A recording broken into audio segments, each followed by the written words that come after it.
and I look down, and all your fears around the ground.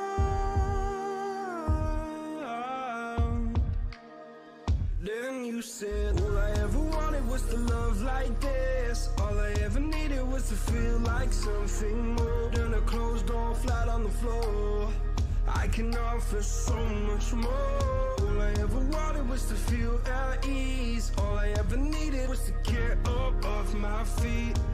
'Cause I believe in hold on just a little. We'll meet right here in the middle ground is where we'll stand. Let go of the brittle, 'cause you'll find life is a riddle that we're not meant to understand.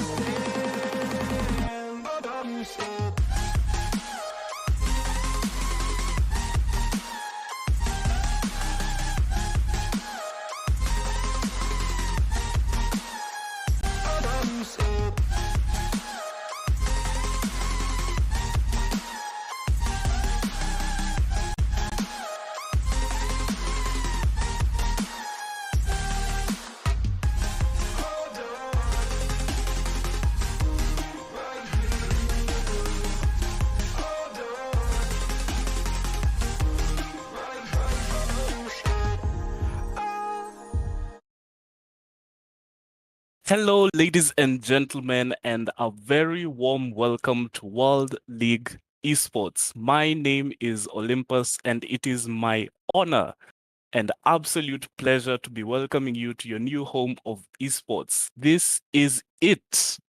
This is it, guys. The grand finals itself of the Rainbow Six Impromptu tournament. I'll be bringing it to you alongside my friend and good caster, William. How are you doing, buddy?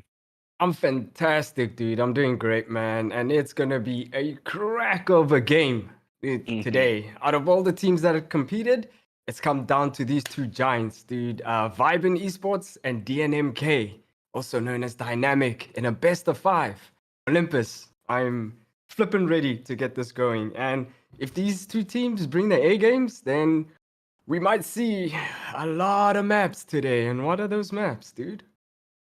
Well, like you said, it's a best of 5, so we'll start on Coastline, and then Oregon, Consulate, Cafe, and Clubhouse will be the decider if we do eventually get to it.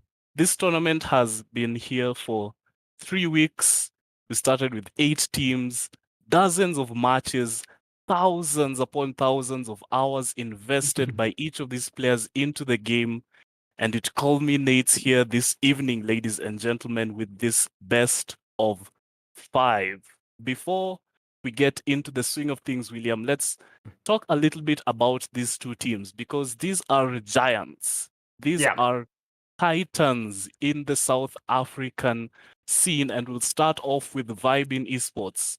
They're the storied team. They are the fan favorites. In fact, the community vote came in on our Twitter, twitter.com/World League ESP. You should follow us, by the way. And 64% of the people who voted think VYBN Esports are going to take it against the 35 who are on the side of DNMK. It's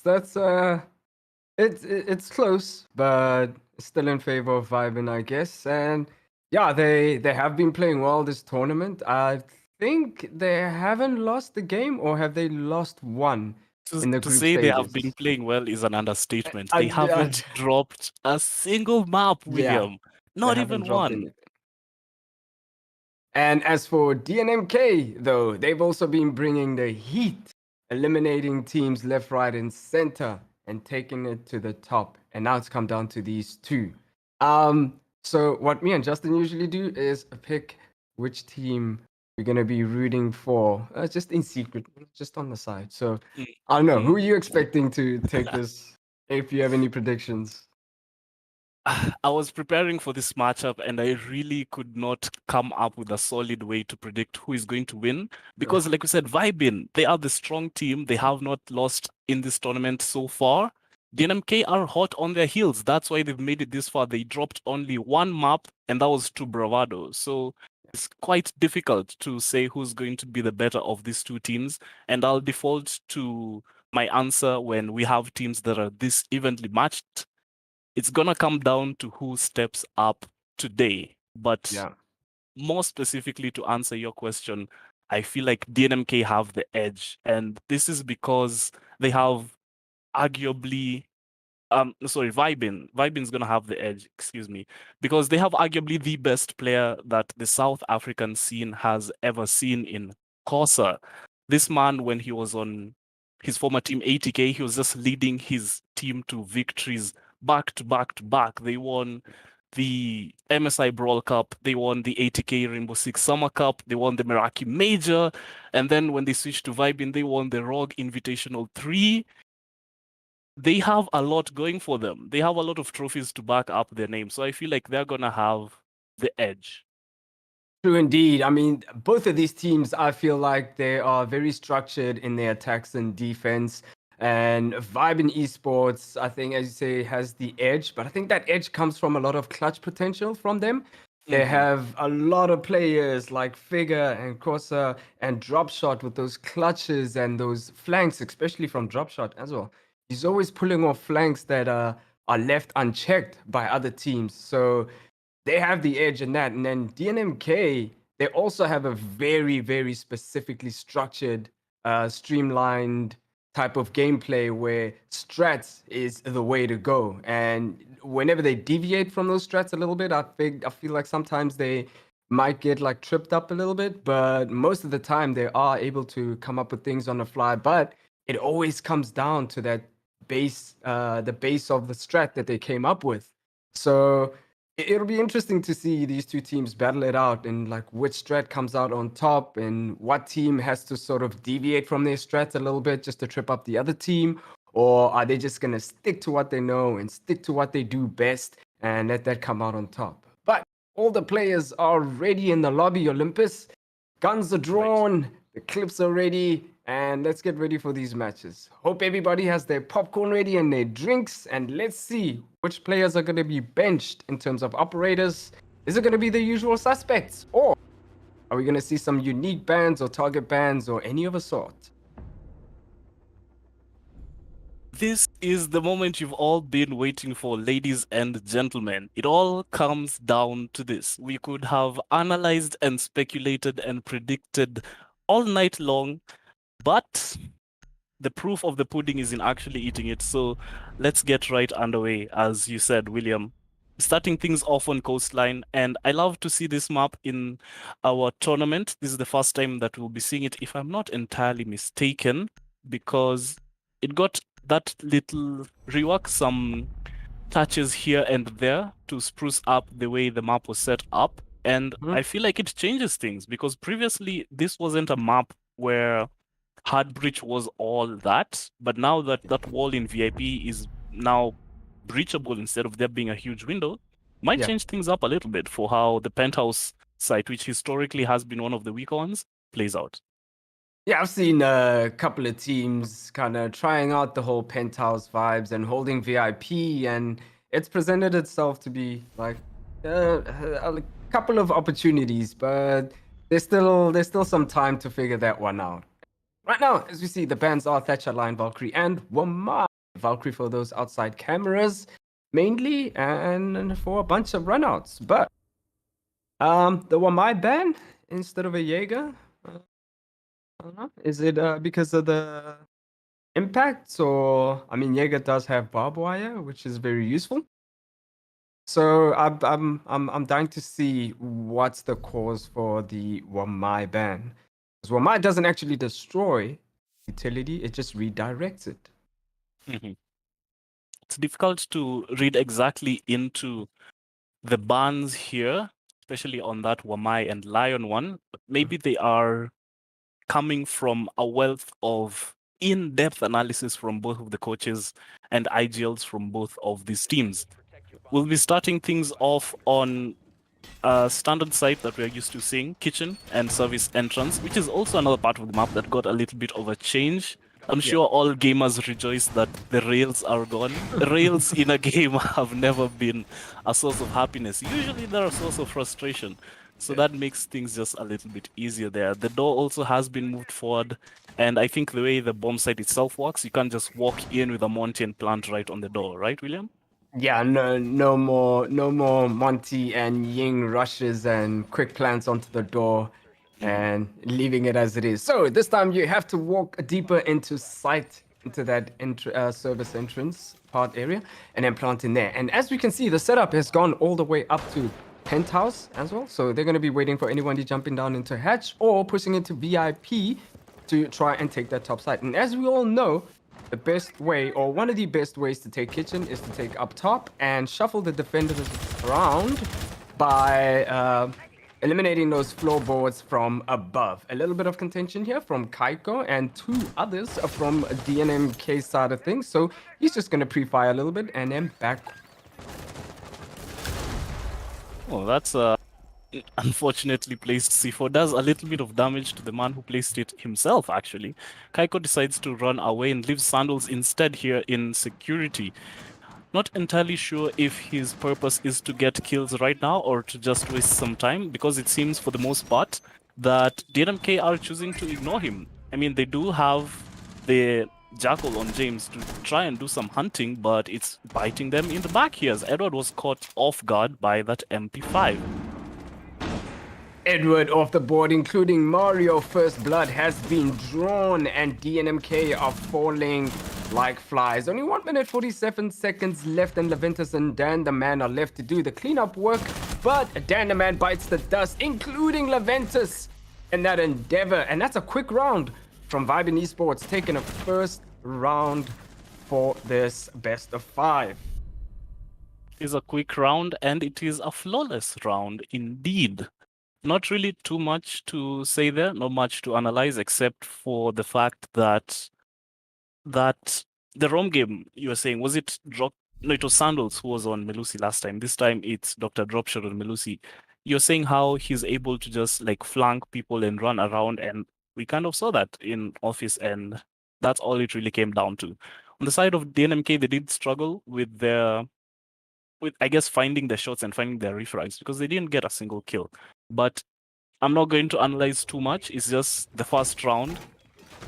If this tournament is anything to go by and if memory serves, it's surely not a good indicator of how things go, because we have games that have gone all the full distance to 15 rounds. And in fact, one of those games was the one where VYBN played against Bravado, and in that game Kosa actually dropped a 20 bomb, if you remember. Oh yeah, that was another cracker. Yeah, there's a lot of games that when teams win from 6-1 or 6-3 or whatever, and the other team came back. So counting out the first round is it's ill-advised at this point, but I do feel like they could have made a much better push down into security, as they had that Jackal to assist. So maybe they'll tighten things up in the later rounds if their VYBN Esports does choose to go back to kitchen at some point. But right now, the site has gone up to hooker and billiards, and we see Kosa on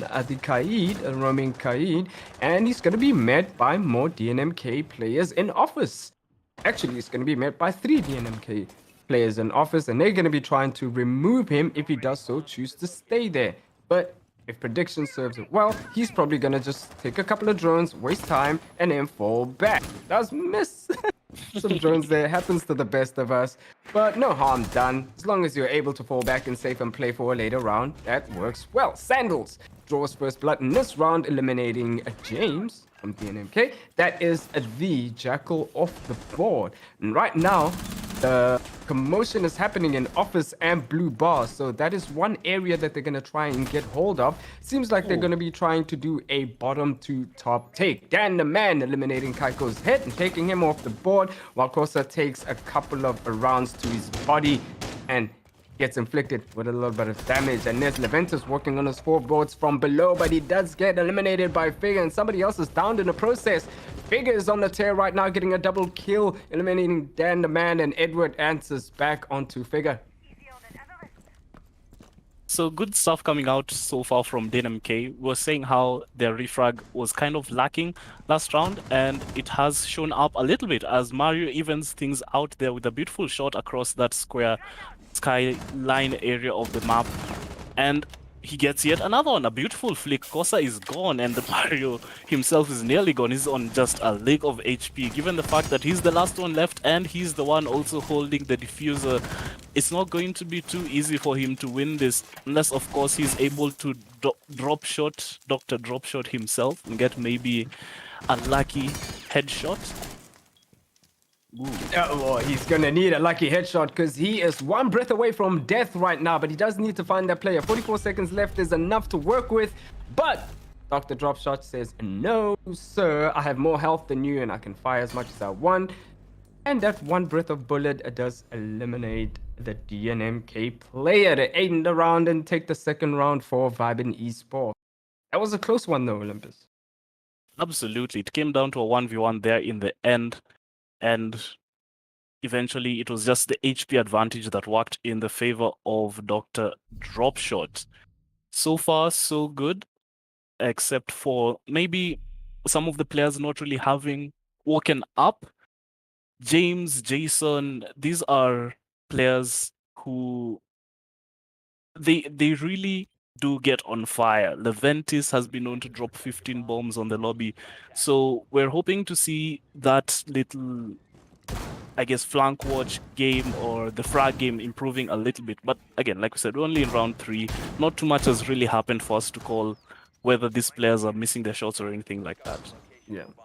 I mean, Leventis' entry is not the one to be trifled with most of the time. So maybe they just kind of getting the feel of the game and they will wake up soon. But the trouble with that is that you'll be throwing away rounds in that process.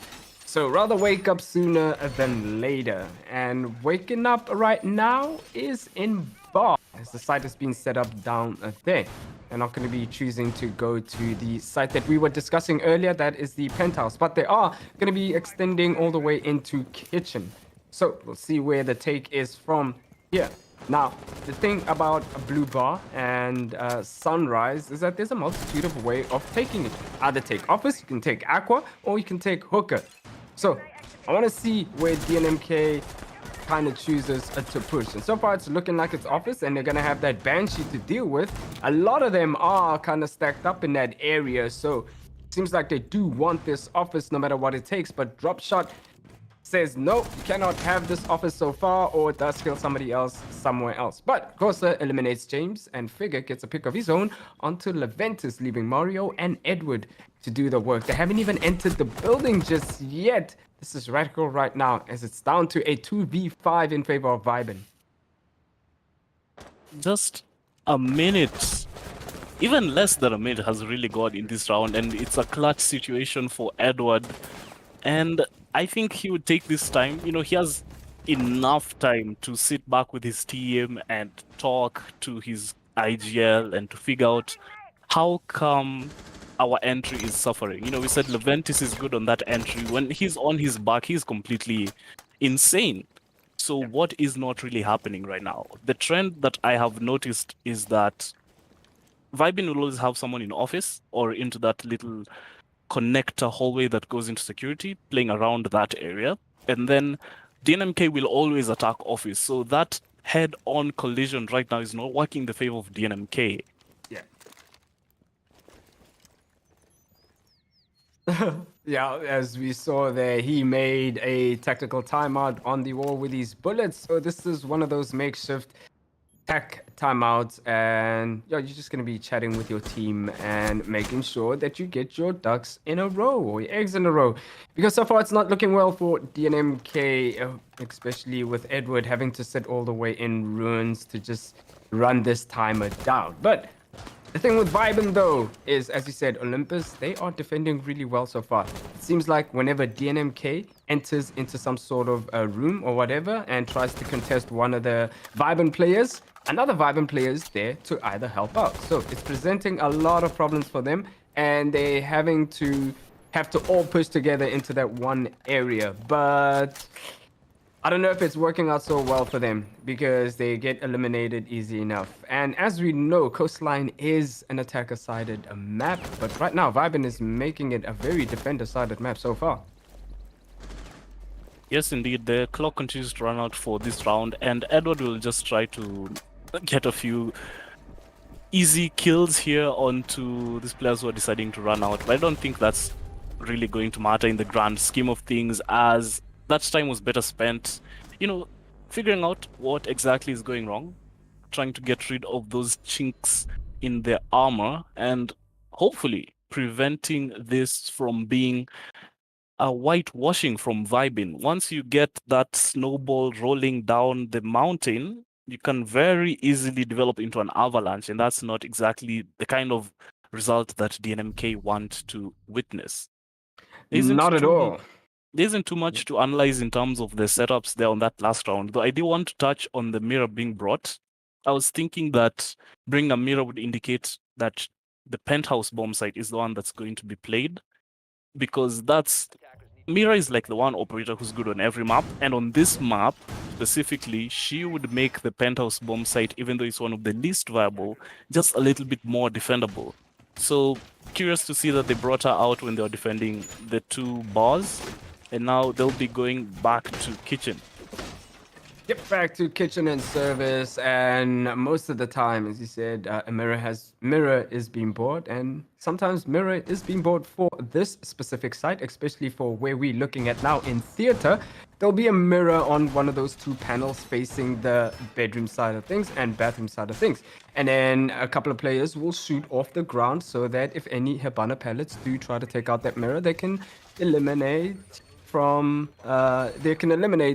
Hibana pellets from below. And you can play in VIP, and seeing as that wall is now soft, you can do that too. But it seems like VYBN is not going to choose to do any of that. They're going to play at least 2 players up top just to alleviate that pressure a little bit from a DNMK, and they'll probably fall back as the round goes down.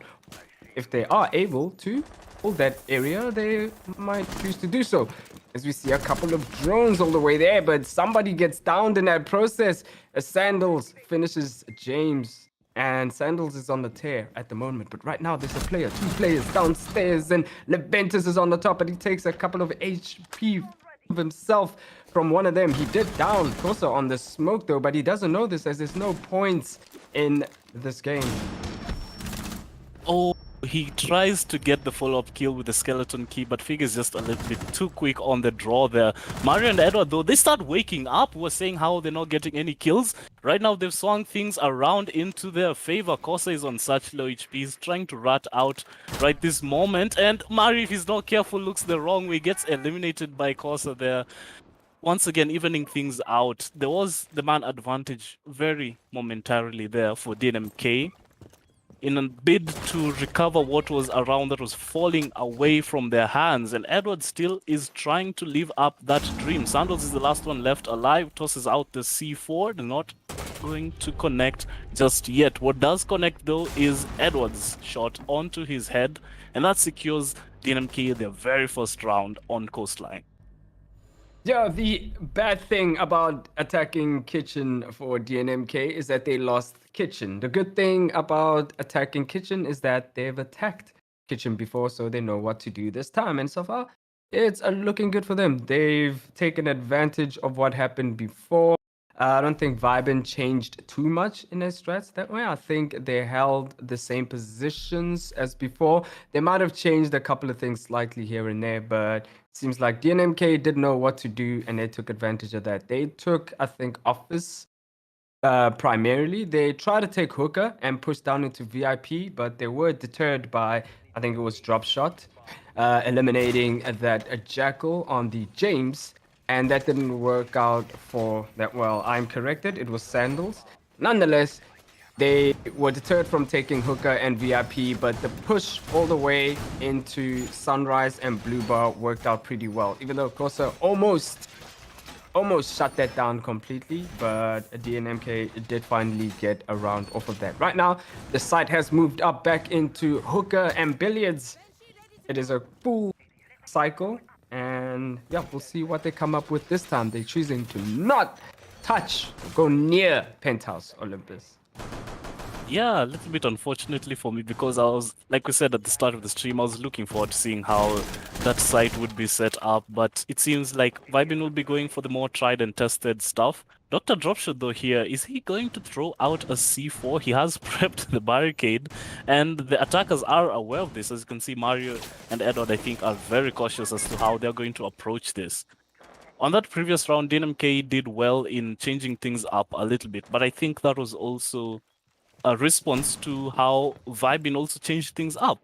We were saying how this is exactly what I was talking about. Sandals and Corsa playing here around that office area. This is exactly the formula that had been working for them every single time.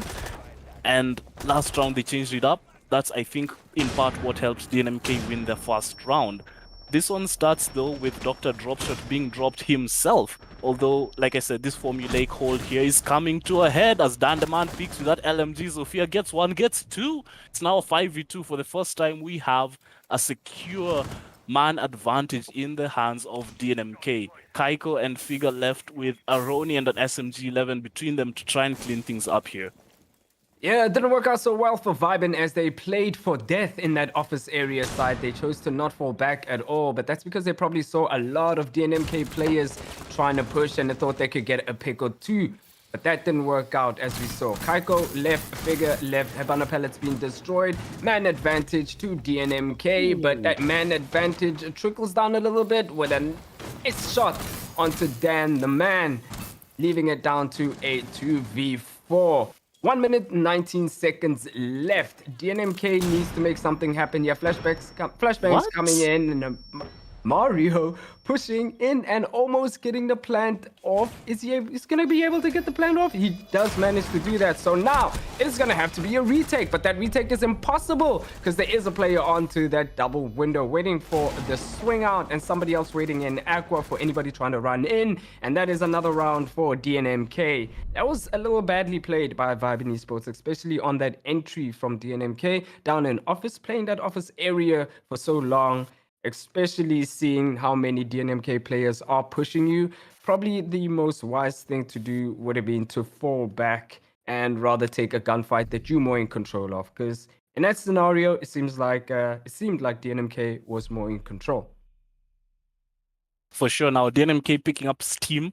They've got the wheels rolling and they're oily, well greased as of this moment. Not encountering too much friction except for, like you said, that setup there in office didn't quite work out for VYBN, and I'm also curious as to how Flashbang kind of didn't work out when it was thrown to Kaiko, because there was the indicator on his screen, right? There was a Flashbang indicator on his screen, if I'm not mistaken. I think the distance wasn't enough. Oh, okay, yeah, maybe it was, yeah, the distance, because after that rework, he surely would have gotten flashed, even if he did look away. The first one didn't really work out, but the second one did, and DNMK were there to clean things up, and now they've started to look more like the DNMK were expecting. Oh yeah, this is definitely looking much better for them, and I'm not sure why VYBN played that office play exactly as they did, or maybe they thought they could get away with it. We don't know. We can only speculate and assume at this point. Right now, DNMK is getting a little more excited and a little more comfortable. They've waken up and they're making that office push their own. It seems like it's the first layer of contention when it comes down to pushing Coastline in any case. They're going to be met by 2 players from VYBN though, and there is 1 player in security for support. We'll see if they hold it down for death again, or are they just going to play the normal siege that we all know, shoot a couple of drones, and maybe fall back if you are getting pressured too much. But right now, I think one of the players are going to rotate onto Aqua just to alleviate that pressure and probably play from above. Sophia with the stuns, but it's not going to deter Corsa at all. Somebody on the window is going to contest the Figure with a lot of bullets, but only peeks out a little bit.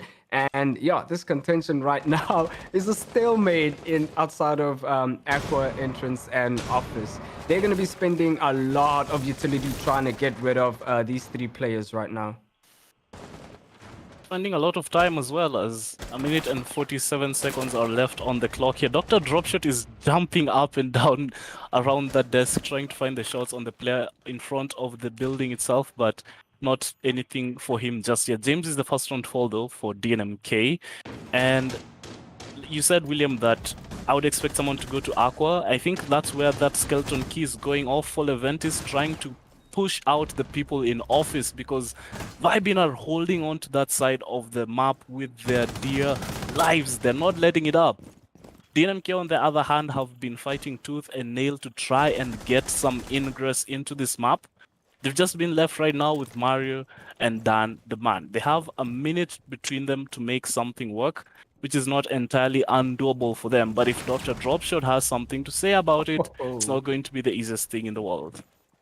Mario with a disgusting shot onto Figure, though, and they've rotated all the way to main lobby. They do know a player is up on top of that platform in luggage, between luggage and Aqua.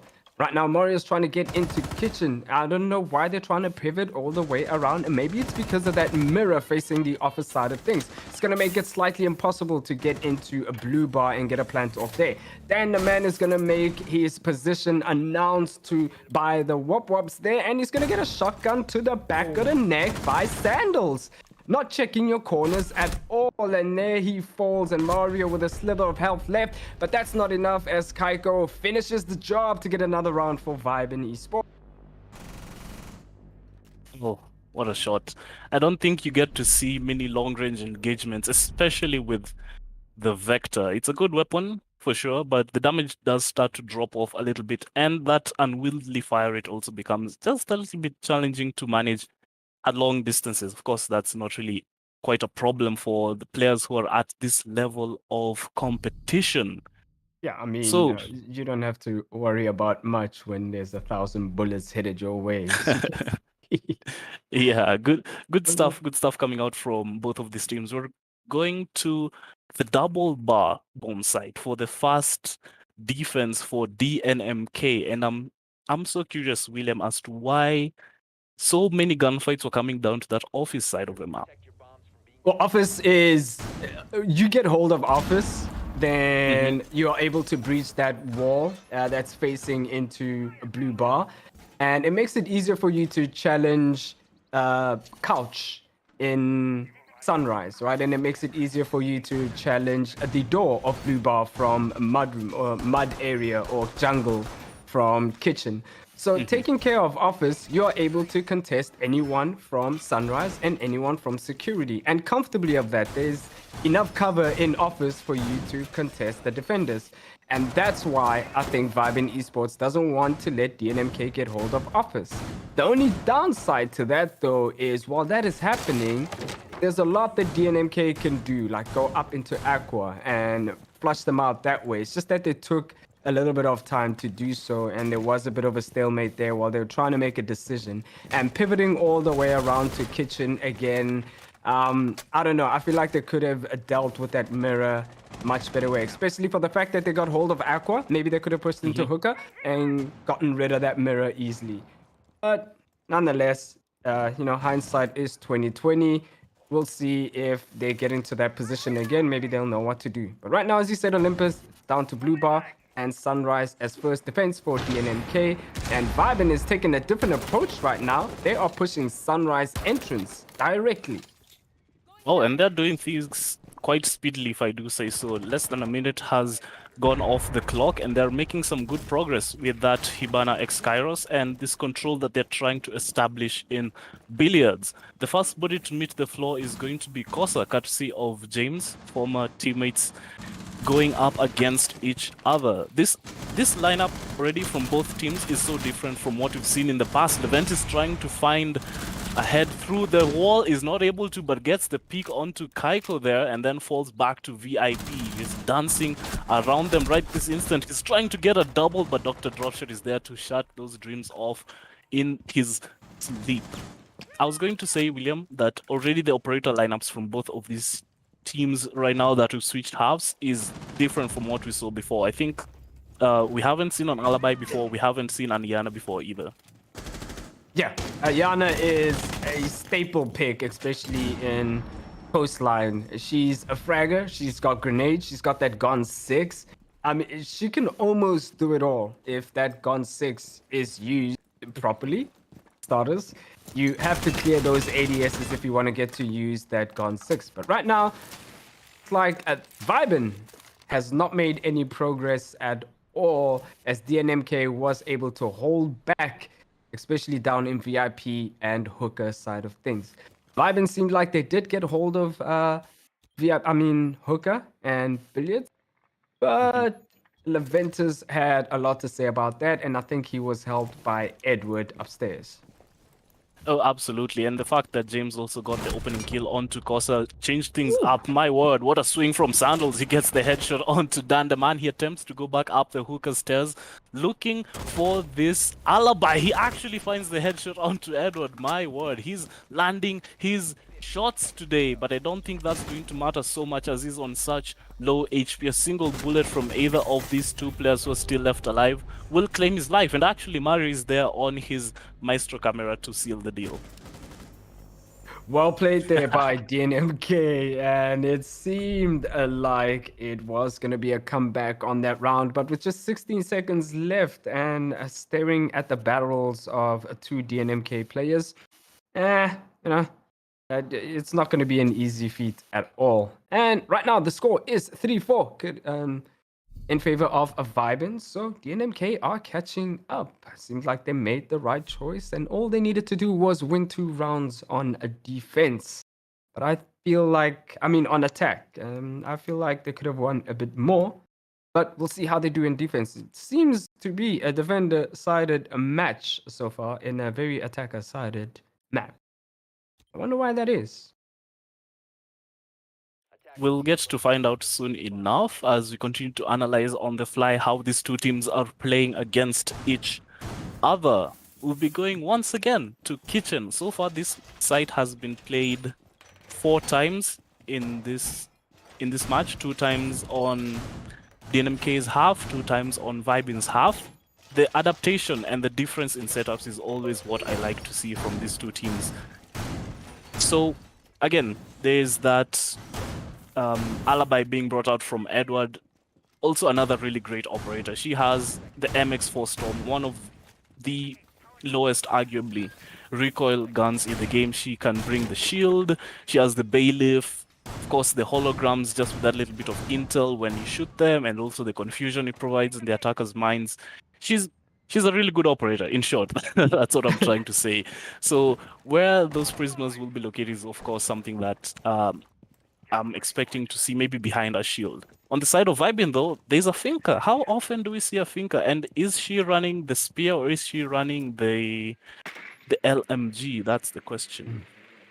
Is probably running the spear, and you were talking about those Prismas Olympics. They're probably going to be set up in VIP because it looks like DNMK has extended all the way into VIP. So VYBN Esports is going to have a lot to deal with. An air jab does catch someone off, but doesn't take advantage of it as Kaiko is eliminated after somebody triggering the air jab off. So Leventus was able to get up and take the gunfight to Kaiko.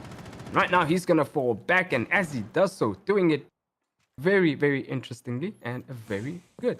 Very advised to fall back whenever you are getting pressured, especially after you get a pick or so. Sandals just giving his teammates a little bit of help so they can push. Now they know that the setup is in VIP. Ventus with a disgusting shot onto Corsa. Corsa was very unaware of that or didn't see him at all. But Sandals gets contested by Edward. He's probably fat-fingered in that endeavor. It's now down to a 2v5 in favor of a DNMK, but Figure does bring it down to a 2v4. This is doable right now. 1 minute, 16 seconds left.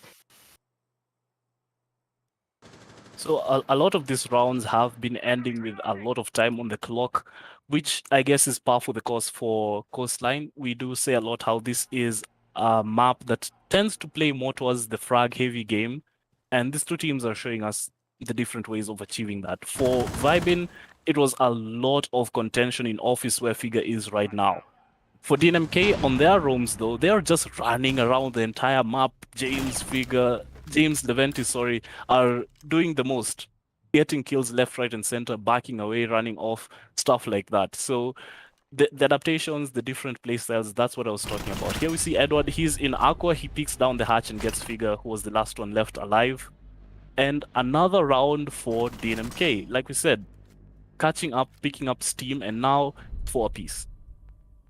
Yeah, it's 4 apiece, and they're looking great so far on the defense. So far, it's been coming down to a 4v2 in favor of DNMK, and really early at that. So VYBN has to figure something out. Maybe it's a case of them also acting like DNMK in a way. They're losing the first 2 rounds, and then they're going to bring it back the next couple of rounds. But losing the diffuser all the way in security was a bit of a big blunder, and there was no way that they were going to retrieve it, especially with Leventis just hugging the diffuser and waiting for anybody to approach him with that high fire rate of a weapon called the Rooney. So where is the next site this time around? I think it's gone up to Hooker and Billiards. DNMK also ignoring Penthouse completely. I think it's safe to say right now, Olympus, that Penthouse will forever be Penthouse. Never change. No matter how much you buff the map, Penthouse is Penthouse. Nobody goes to Penthouse. Yeah, sadly, that seems like it's going to be the case for me, who was expecting to see it being brought out. And also another thing that DNMK haven't been bringing out is Mirror. I think we saw Mirror, what, 2 or 3 times when VYBN were defending, but not so much the case for DNMK. They have instead been bringing an Alibi, this time being switched off onto a Melusi and an Aruni as well. Aruni is also one of those really good operators because the Roni, one of those good weapons, and of course the Surya Gates. And the best part of Aruni is the cybernetic arm she has. Oh yeah, to make those rotates. Oh my. First shot onto Leventis though, unaware of where the hell that happened. But nonetheless, Leventis is out early, and that is the smoke. No, not the smoke, the mute of the board. So I almost said that is a huge loss, but not so much of a huge loss. They still have their smoke, so they still have denial. But they don't have Leventis, who has been proven to be a very proficient in these rounds. Right now, grenades coming in as a drop shot is close to taking care of whoever's on a cool vibe stairs, but he does fall back. Not sure exactly who that was. Looking at this hold so far, Mario and I think Edward are going to be the people to look out for. But as you say that, a barrage of kills are just falling left, right, and center as Figure and Corsa have been taken off the board, but Mario's also been taken out courtesy of drop shots. Ayana leaving it down to a 2v3 in favor of VYBN Esports. They are making good progress now. Yeah, so VYBN taking back the momentum of the game, swinging things a little bit back into their favor, and the man advantage is going to become crucial as we go into the last half of this round. James, though, on this flank, he'll find one. He's almost getting the second one with a headshot. Drops Sandals and Kaiko gone off the board. Dr. Dropshot flounders with that grenade, not able to make it work on this double window rappel. He's in a 1v2, so it's not entirely unwinnable. And he still has like a lot of drones on the map from his teammates. He has the diffuser now, and he has the time to work with. What he doesn't have, though, is a way to counter the C4 from Edward, who, if he so chooses to chuck it over this counter, will get him looking the wrong way, Edward. He gets taken out, but James is there to clutch things up for his team. Another one of those rounds coming down to a close 1v1.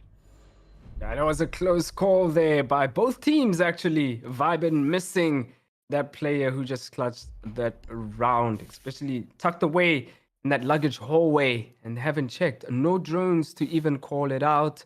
And considering that there's 2 of you pushing Aqua, at least one of you has to look on the luggage side of things. I mean, luggage is one of those places where you kind of have to check no matter what happens. So surprising to see VYBN not checking a luggage that quickly. Or maybe they checked it earlier and they thought it was clear and they just pushed on. But yeah, anyway, DNMK took advantage of that, but also nearly blundered it with that Melusi not throwing the C4 early enough and being peeked and swung and killed. But thank you for the Jaeger who was there to finish the job. Right now, the site is gone to a blue bar and sunrise. Again, full rotation as they started before. So maybe VYBN can bring it back this time around. Would say VYBN are more than capable to do that. They have the capacity to stop this train that DNMK are kind of on. 3 rounds in a row. They are on a roll on their defense. And this defense of theirs is quite curious, if I do say so. On round number 7, when we were last on this double bar bomb site, we saw Leventis, we saw Edward, we saw James. They were roaming all over the map. It was like a world tour for them. They were in hookah, they were in penthouse, they were everywhere. And VYBN was just kind of struggling to find a way to shut that down. This time, they will be bringing the Nomad on Kaiko, so hopefully some of that flank denial will be present and enable them to focus on what they need to focus on when they are attacking this map, which for the most part is getting control of hookah and billiards and then wrecking up the floor, as we do see Kosa has switched onto the sledge. And that's if Kaiko stays alive long enough to use more than one air jab, that is. So hopefully we'll see it get utilized a lot more. And as you said, Olympus, that site has been stretched out all the way to, I think, kitchen and probably all the way up to security. But VYBN, though, as DNMK should know that VYBN takes sunrise.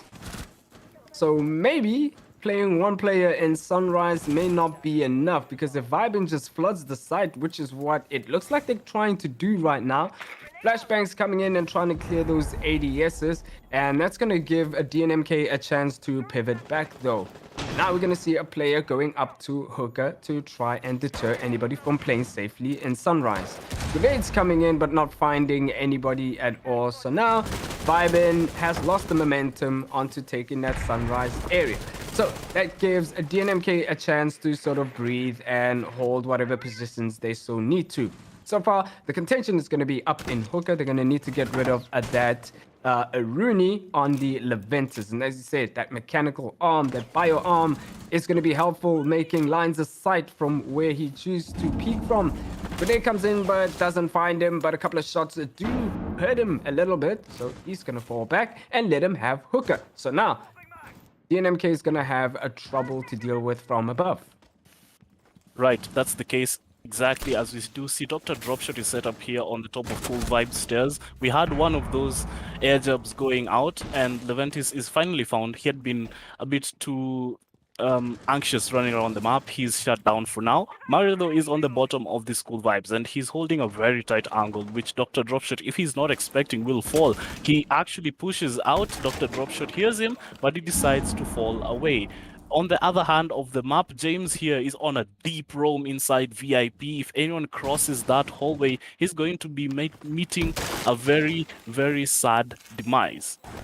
Earlier on, when Kosa was throwing a grenade, by the way, I think he wasn't intending to kill someone, but rather to get the Maestro cameras from Mario. So I think that's exactly what he did. And in doing so, he has forced the Maestro to play with his gun more. And James, with that roam, does catch somebody off of, I think it was Leventis' peak holds from the Rooney. So, does manage to eliminate Sandals off the board. But that may not be enough though, because Kosa is in sight. Now they just need the diffuser and get it down. Everybody's in position to stop the retake, provided they know where most of the players are. So DNMK has to make some sort of rotate to make this retake viable. Right now we've got James on the hallway, does eliminate one of the players, and Mario also adds on to the kill count. This has to be a whole 33 seconds left. James pushes in brazenly, but is cut down by Kosa and Figure, eliminating James and Edward. Right now, leaving Mario on his own up top in hookah. Maybe he might be able to play that vertical to his advantage. He only needs to find 2 though. Knows where one of them are. Let's try to get the flick, but the flick is not enough, and Figure ends the round and gets a round for VYBN. Right, so I said at the start of this round, VYBN is more than capable to stop DNMK from picking up too much momentum, which is exactly what they've done. And then we find ourselves on yet another equalizer. On that last round, I had mentioned how the Rome game from Leventis and James was what was keeping VYBN on their toes. I'm kind of curious if you think that it kind of worked against them towards the end. Edward and James, they were on very deep roams. James was in VIP, he got some kills from there. Edward was all the way in the side of Office, I think, on the other side of the bomb site itself. But when it came down to the wire there to the end, yes, they did get some kills, but I feel like leaving Mario on site alone, there's just way too few bodies when the execute was coming down to the wire. Yes, I mean, they VYBN pushed that site similarly to how they pushed it before, right? They pushed Sunrise, they pushed a little bit in Office and Blue Bar just to catch anybody rotating, and then back to Sunrise again.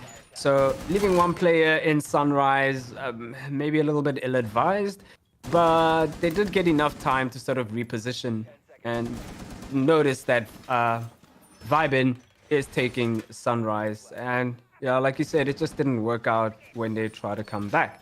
Like, all VYBN had to do was just take control of Hookah, hold positions, and then jump into Sunrise and get the plant off. And DNMK just couldn't do enough, especially from Office side of things. Because I think if they had pressure from Office, those roams from upstairs could have worked out better. But right now, back into Kitchen as Horsa eliminates one of his players, though. And that is the Ash off the board. No, that is the Hibana. Hibana off the board. Unlucky for him there. Big mistake, though. But nonetheless, that's an advantage for DNMK. And surely they're not going to try and throw this away. Rather unfortunate there, but he more than makes up for it with a beautiful nade, claiming the life of Dan the Man. I was saying how DNMK are really switching things up with their operator picks, and right now they have brought Atachanka, which I don't know if is going to be influential whatsoever. It seems to be a rush here from VYBN. The diffuser is almost down. It finally gets planted there from Kaiko, and now they have to defend it. The retake game from DNMK, is it going to be enough? Kosa is on a roll right now. He's on a streak. It's up to the Tachanka with his DP28 and the Shumika launcher to find the 3 bodies that are left and then to disable the diffuser. Not enough time to do it all, in my opinion, as he's all the way up in VIP. The angles are being held from VYBN, and they have taken this round very swiftly away from DNMK.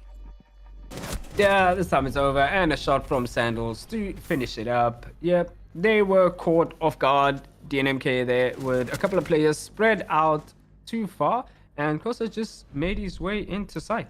Actually, don't know how. All the way from service, I think.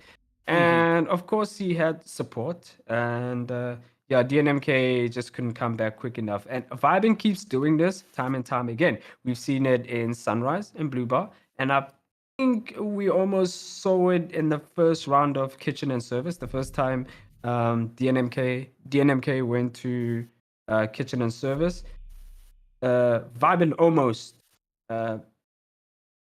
attacked site directly, and they were just able to rotate quick enough. So 5-6 is the score in favor of VYBN, and they're gonna go back to a Blue Bar and Sunrise. So they do know how VYBN push, so hopefully they know what to do to deal with it this time. The operator selection from DNMK once again. I keep harping on about it, but that's what's catching my eye so far. Tells me that they might be going for the same kind of thing they've been doing on this site, which is having a very deep roam all spread out around the map.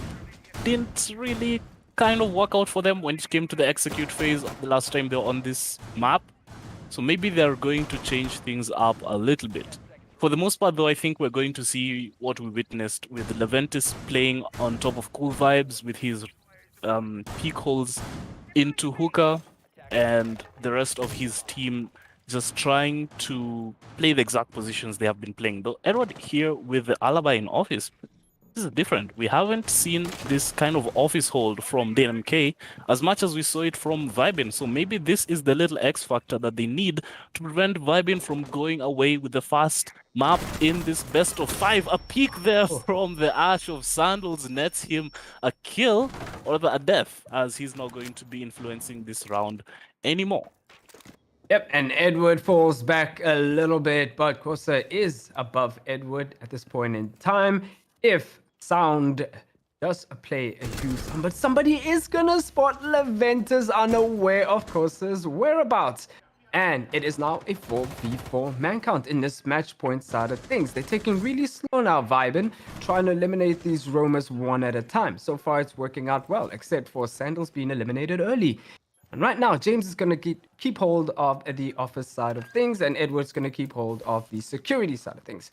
And that's going to work out for Mario and Dan the Man, who are close to site. I think Dan the Man is close to site. Not sure where Mario is, but Kaiko is on the prowl, looking for that roamer upstairs, who is probably Edward or James on the Jaeger. Right now, Dr. Dropshot is once again on full vibes. This is a story we've seen countless times before in this match. Tosses out on it, trying to find Edward, but he's not going to be successful. Edward is not very careful. He could get shut down exactly there we go by Figure from wherever Figure was located. He's actually outside, so he was stuck in between a rock and a hard place, and eventually he meets the floor, as do the other members of DNMK.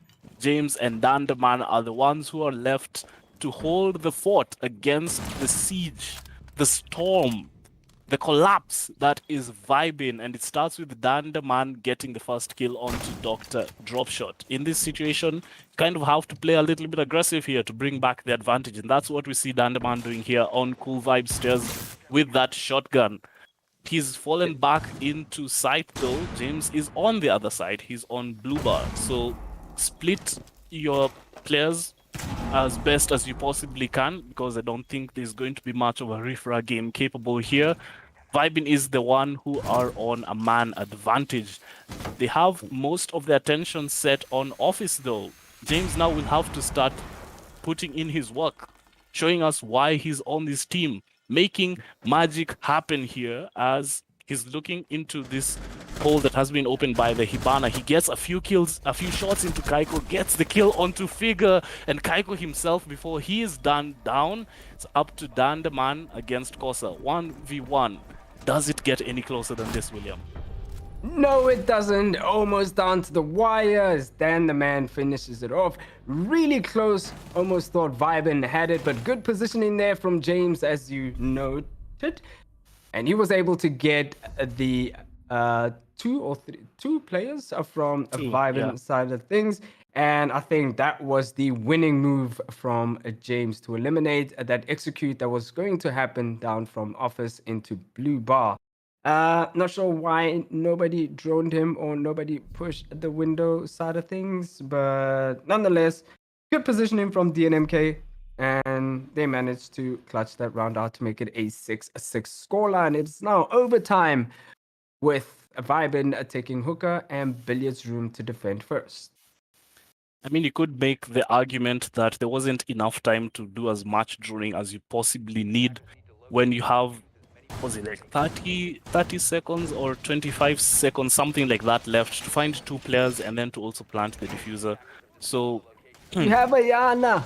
You have a Yana. I mean, yeah, yeah, you could make that argument for sure. But at the end of the day, it's good job to James putting in more than his weight in gold in that round and securing themselves. Like you said, overtime. This is expected. Overtime on the very first map in this best of 3. DNMK versus VYBN, it doesn't get any closer than that. Coming down to 1v1s, I think 3 rounds in this match so far have come down to 1v1s. And this is what you came for, ladies and gentlemen. This is it. This is the stuff of legends. 2 of the biggest teams going head to head in this dance to the death here. And we're just getting started on map number 1.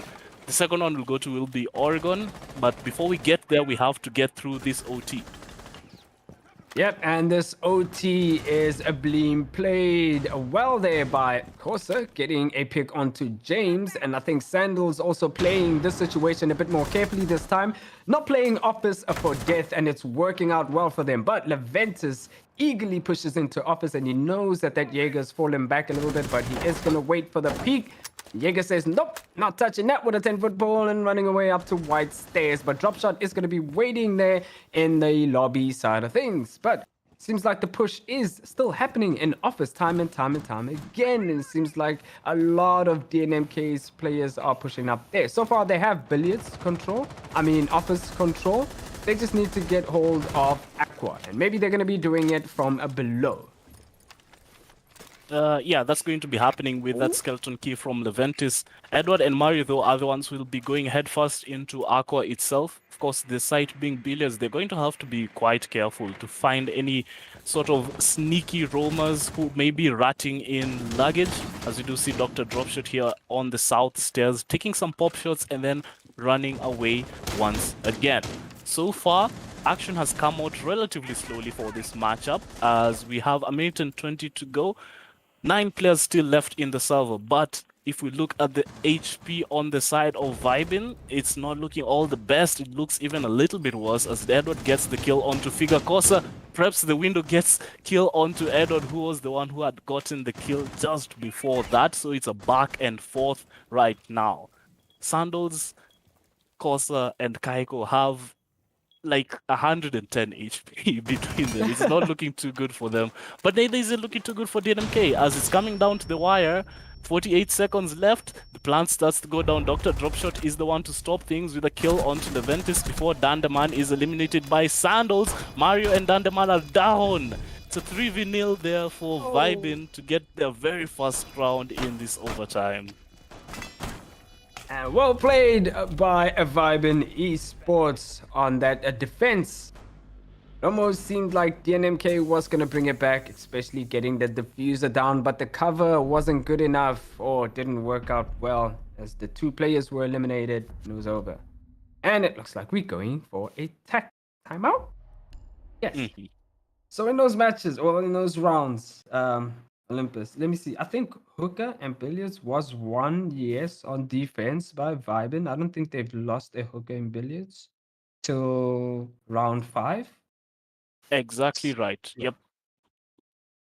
So yeah, they didn't do much different this time around. The only difference that we saw was that they held Office and then they fell back sooner than what they did before. And they were able to sort of keep the pressure and then just fall back and then pressure a little bit and fall back, which made DNMK really uncomfortable. Yeah, they lost a couple of players there in the beginning. They didn't manage to bring back a couple of kills here and there, but VYBN was there for the refrags, and since they had the man count, all the exchanges went into their favor, and it just didn't work out well, especially when it came down to the planting of the diffuser. And VYBN was able to make a retake and come back from there. That's exactly right. VYBN called their tactical timeout way earlier in this match, and now we're just recovering from the one that DNMK had called themselves. That gives, of course, both teams time to take a bit of a deep breath and to let go of your mouse a little bit, stretch up, talk to your teammates, find out what you're doing wrong, what you're doing right. It's not always about what you're doing wrong, You could also be saying, hey, this is really working for us. Let's keep up that pressure. Let's continue to punish any mistakes that the opponents are making.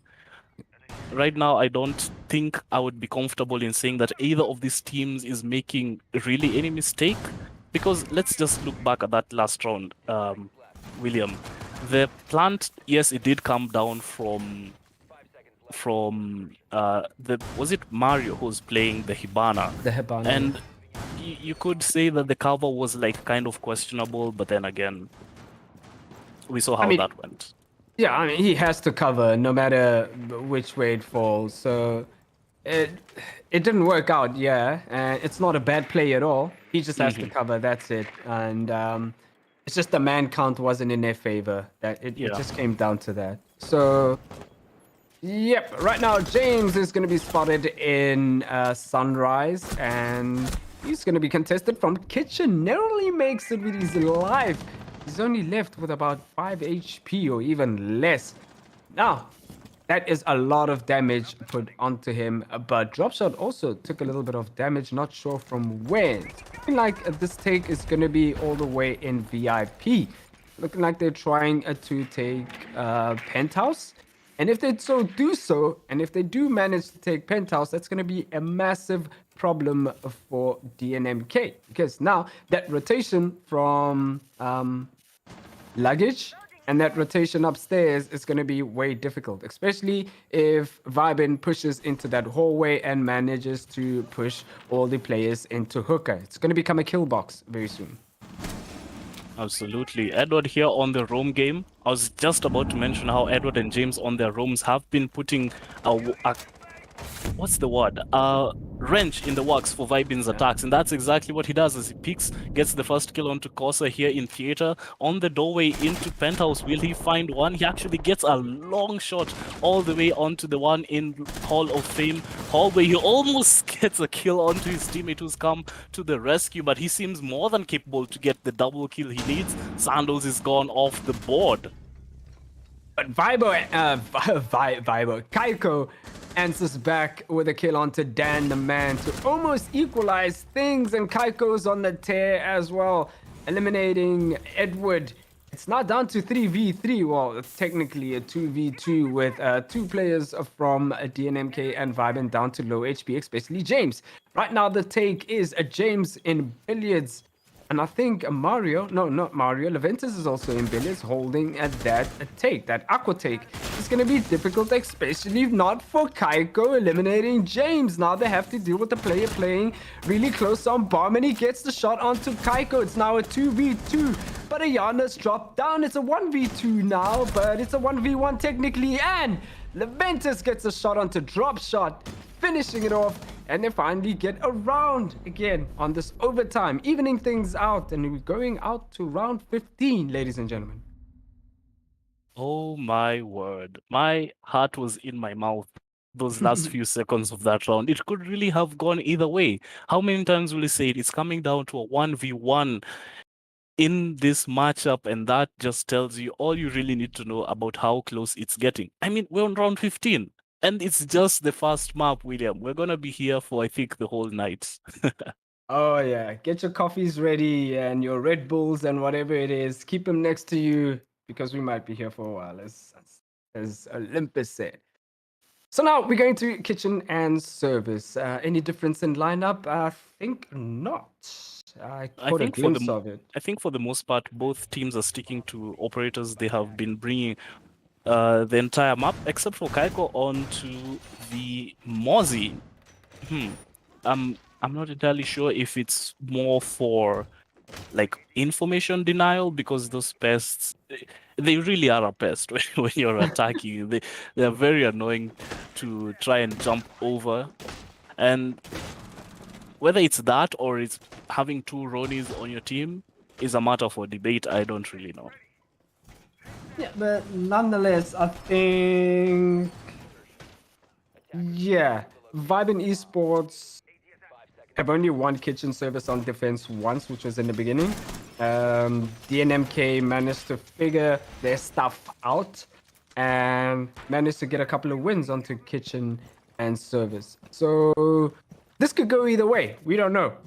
We'll see where the take is coming in from. Is it going to come in from office as the old story goes?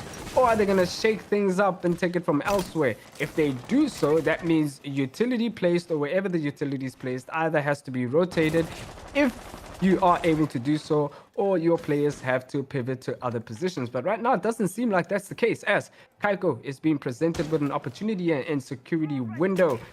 Kaiko's going to play it safe, but the player on security window is also going to play it safe and join the rest of these players. A flurry of drones trying to get a hold of Kaiko, but he eliminates all of those drones. And the drone economy is going to be a problem for DNMK. And if they don't eliminate Kaiko here, it's going to be a massive problem. But guess what? Figures eliminated in first blood. Yeah, DNMK only have 3 drones. you could say technically 4 with that Iana hologram, but she's gone. So that's not going to be useful anymore. Kaiko has been a menace for them, a menace to society in this main lobby, but he's eventually failed there. And it's once again trades going back and forth between these two teams. VYBN right now are on the back foot. So will they start playing a little bit more aggressive, even more aggressive than they already have been playing in this round to try and make that man advantage come back in their favor, or will they now turtle back onto site and hold things down there? For now, Dr. Dropshot is the one who's holding the fort as he's bobbing and weaving in between kitchen and the rotation into service, trying to find, I think that's Dan the man, in the bathroom area there, and on the service entrance door is another player as well. Yep, and Sandals finds a kill in that endeavor, and Dr. Dropshot also answers with a kill onto Mario, leaving DNMK with only 2 players, Leventus and Edward, to do most of the work. But Edward is ready for any sort of a swing out from Dr. Dropshot. Now, it is down to a 2v2. And I say 2v2, I mean 1v2 in favor of VYBN. They may be able to hold this off. It's only 30 seconds left, so there's still enough time for Edward to clutch this out. But he has to find 2 of VYBN players. The Wop announces his entrance onto service. He doesn't have the fuser in hand. There's only 22 seconds left. He's still searching. Another Wop is announcing his position. But VYBN is playing comfortably and just keeping their positions. Maybe they might know that the diffuser's down, but you have to assume they picked it up. He pushes in, but also knows that he's pushed into kitchen and eliminates him and gets a win for VYBN Esports. First map. Olympus goes to VYBN Esports. Hard fought victory indeed. The very first map of the night, ladies and gentlemen, going the full distance, 15 rounds. At the end, it's VYBN who come out on top. But to say that it was close would be to sell it very, very short indeed, as we see the scoreboard up on the screen for a few seconds there. I just want to touch on some of the players on the side of DNMK. Leventus, Edward, I would say kind of struggling a little bit with their kills because they usually get way more kills than they do. And even though they did get a respectable number of them in Coastline, their deaths were also quite high up there. And that's not to take anything away from how they were playing. It's just that VYBN were also there to find kills every time that they needed to. Yeah, the aggression from VYBN was just the right amount. Maybe a bit too much in the early stages as they were playing that office area for death, and DNMK took advantage of that, and VYBN just sort of dialed it down a little bit, and they managed to find a balance to where they could, keep a safe distance from DNMK while they're pushing in and eliminate a couple of players. And they were just surgical in that last round. They just eliminated a player, fell back, eliminated a player, and fell back. And it was too much for DNMK. They were close. It came down to a 2v2, but that player being downed, I think he was downed in service entrance and finally being killed. I may be wrong about that, though. He was downed on the kitchen door. And the kitchen door, that was the big loss for DNMK. If that player rotated all the way to service entrance, that might have probably worked out a bit better for them, because all of VYBN players were, I think, on the kitchen side of things, and I think somebody else was either Sunrise or was rotating from security all the way into Blue Bar and Sunrise to help whoever was in kitchen. So if DNMK rotated that player onto service entrance and they both pushed from the same angle, maybe we would have seen a much different fight for that side. But nonetheless, we are going to go to Oregon. Olympus, what are you expecting from Oregon now that Coastline is out of the way? I was expecting more chaos in Coastline, by the way. I would say that's a fair expectation on a map such as Coastline. In its defense, there was a lot of action coming out very early on. We're like into the secondary drone phase, quote unquote, and there are like 3 people left on each team, something like that. So there was some flashy plays, a lot of early kills, a lot of aggression, especially from VYBN's defense, like you said, William. But going over into Coastline, Oregon, excuse me, going over into Oregon. Oregon. I expect for there to be a bit of a more slower and more paced kind of play style coming out from these teams. I agree with that. And DNMK is extremely good, especially on the attacks in Oregon. Um, I don't remember seeing a lot of matches in Oregon from VYBN. I may have missed a match or two from them. And one of those matches was probably in Oregon. But I mean, looking at their attacks, they're also surgical on their attacks. So I think DNMK is attacking first in Oregon. So Yep.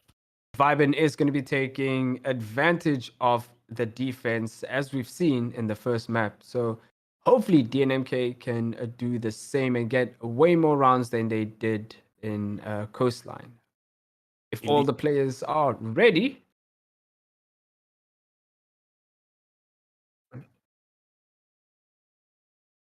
By the way, we just want to apologize for the delayed start time of this game. It was to start an hour earlier, but because of a few connection challenges, you know how it goes.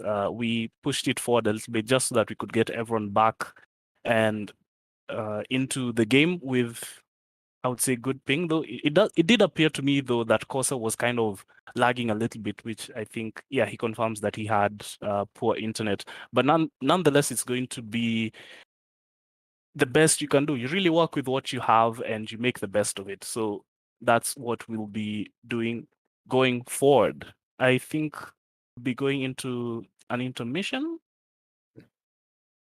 No, actually, production confirms that the two teams are ready. They are hot off the heels of Coastline and they are ready to get right back into the action on Oregon. This is a best of 3. It's 1-0 up. Best of 5, sorry. It's 1-0. I'm so used to casting best of 3s. William, when was the last time you casted a best of 5? Oh, don't even ask, dude. I don't remember. Right? I don't Right? even want to remember. I'm casting a best of 5 now. So that's all So that yeah, matters. 1-0 up for VYBN Esports. Let's get right into the swing of action. Yeah. Yeah. In terms of bans, what are you expecting, dude?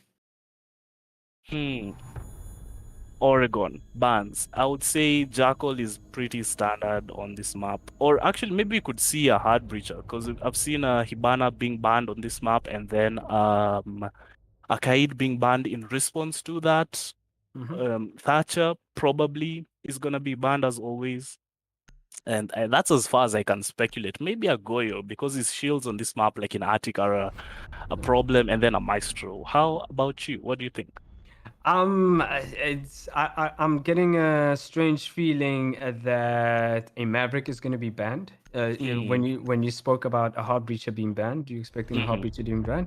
And not as Flores is going to be banned. That is a good ban from DNMK. As we've all know, Justin likes to speak highly of Flores.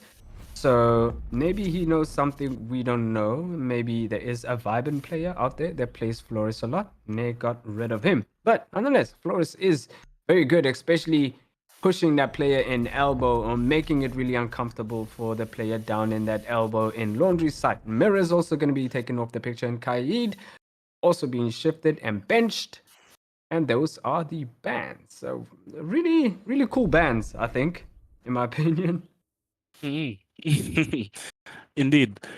Now, going into this match, I'm looking back on my notes that I was preparing for, and I think it's more in line with what I was expecting on how these two teams are going to play against each other. Coastline is, you saw what it was. It tends to be more frag focused, but I think the coordination, because of the kind of intel that DNMK usually have, is what I expect to see really shine on this map. That's one of their strong suits. Looking even back at this tournament, that's what enables them to have a refrag game that is just on point, especially when you have gunners such as Edward, the new addition to the roster. He has been really showing out in this tournament. Flashbacks to when he got that ace against Phoenix MGO. Gunners such as Dan the Man, gunners such as Leventis. I feel like that's the kind of thing we expect to see DNMK pulling out, especially because they're going to be starting on attack every single time. Yeah. Especially now that we are in Oregon, Oregon presents itself for more strategy and more tactical strategy. Coastline has more of a frag fest kind of thing. Everybody knows that. So maybe this time we'll see DNMK shine a bit more. I mean, it did come down to the wire in Coastline. Don't get me wrong. But I think in terms of frags, as you said, they were struggling a little bit more. And VYBN came out on top with that. Right now, we'll see if this is going to be a split push or if it's going to be a direct push. So far, it's looking like Mario and the Zofia are going to be pushing up into bedroom. They might have spotted or might have noted somebody trying to run out downstairs. But speaking of runouts, not technically a run out, but I mean, that was poor positioning there by Edward as Dropshot takes a heavy advantage of it and eliminates him. Look at this Valkyrie camera. He's going to be able to spot somebody there, and there's the run out, and they equally amount of health taken from each other. And yeah, well, geez, this is so far. There's that aggression again from VYBN Esports. Yeah, they are really aggressing, making as much as they possibly can of this Valkyrie camera. Sandals with the run out there. Is he able to get the kill? No, not. But he's put onto such low HP that a single shot will eliminate him. And that goes for Dan the Man as well. So HP advantage right now is going to slightly favor VYBN. And is the man advantage as the bodies from DNMK continue to fall. All of a sudden, it's up to Leventis to clutch things out here against the world. And he's not able to get even a single kill. It's a flawless round and a very explosive start there for VYBN. This is flashing me back to Coastline because it started in the exact same way. Yeah. It was also a flawless round on Coastline. Yeah. So, I mean, if the story goes, then we'll see 2-round wins by VYBN. Or is it 3-round wins by VYBN? I think two more, and then DNMK start waking up. Yeah. But I mean, at this time around, DNMK, you should have woken up. I mean, Coastline should have been a bit of a jolt to the system, and yeah, there's no nap time now. You should be on full force and full throttle at the moment. Seems like VYBN is, though. No problem with that. They're just on course and getting those rounds in. Right now, we're going down to a laundry. And yeah, laundry and construction site. We'll see what kind of a take DNMK has for that. They bought similar kind of operators, minus the Habana. Correct me if I'm wrong, but I think they had a Habana right before. I'm not actually fairly sure. But yeah, Mario has been playing Hibana a lot. That's what I expect he was playing last round. So, William, as we go into this bomb site, what take do you prefer? Looking at this lineup from VYBN, they have a Goyo, they have a Womai, they have a Smoke. That setup in elbow is going to be lethal. So, if you're DNMK, do you go for construction take? Do you go for freezer take? Do you go laundry, main stairs? What do you do? I personally prefer freezer take, depending on what kind of coordination you have. Elbow can sometimes be fun to take, and and sometimes it can be really grueling to take, especially when is there a Womai? There is a Womai and a Jaeger on the board, so elbow is going to be extremely difficult to take, especially with Goyo shields to top it off and a smoke. Yeah, rather make it a freezer push. But right now, they do know of a couple of players in Big Tower. So that Big Tower is going to be pivotal into making sure that VYBN is pushed back and unsafe from pillars, and especially in construction. Now, somebody, I think it was Sandals, has to rotate from Big Tower, so they need to find out exactly where he is if they don't want to be nabbed in the back by him. No, actually, I was wrong. He's all the way in bedroom. Nonetheless, they still have to try and find him. So this round has slowed down a little bit.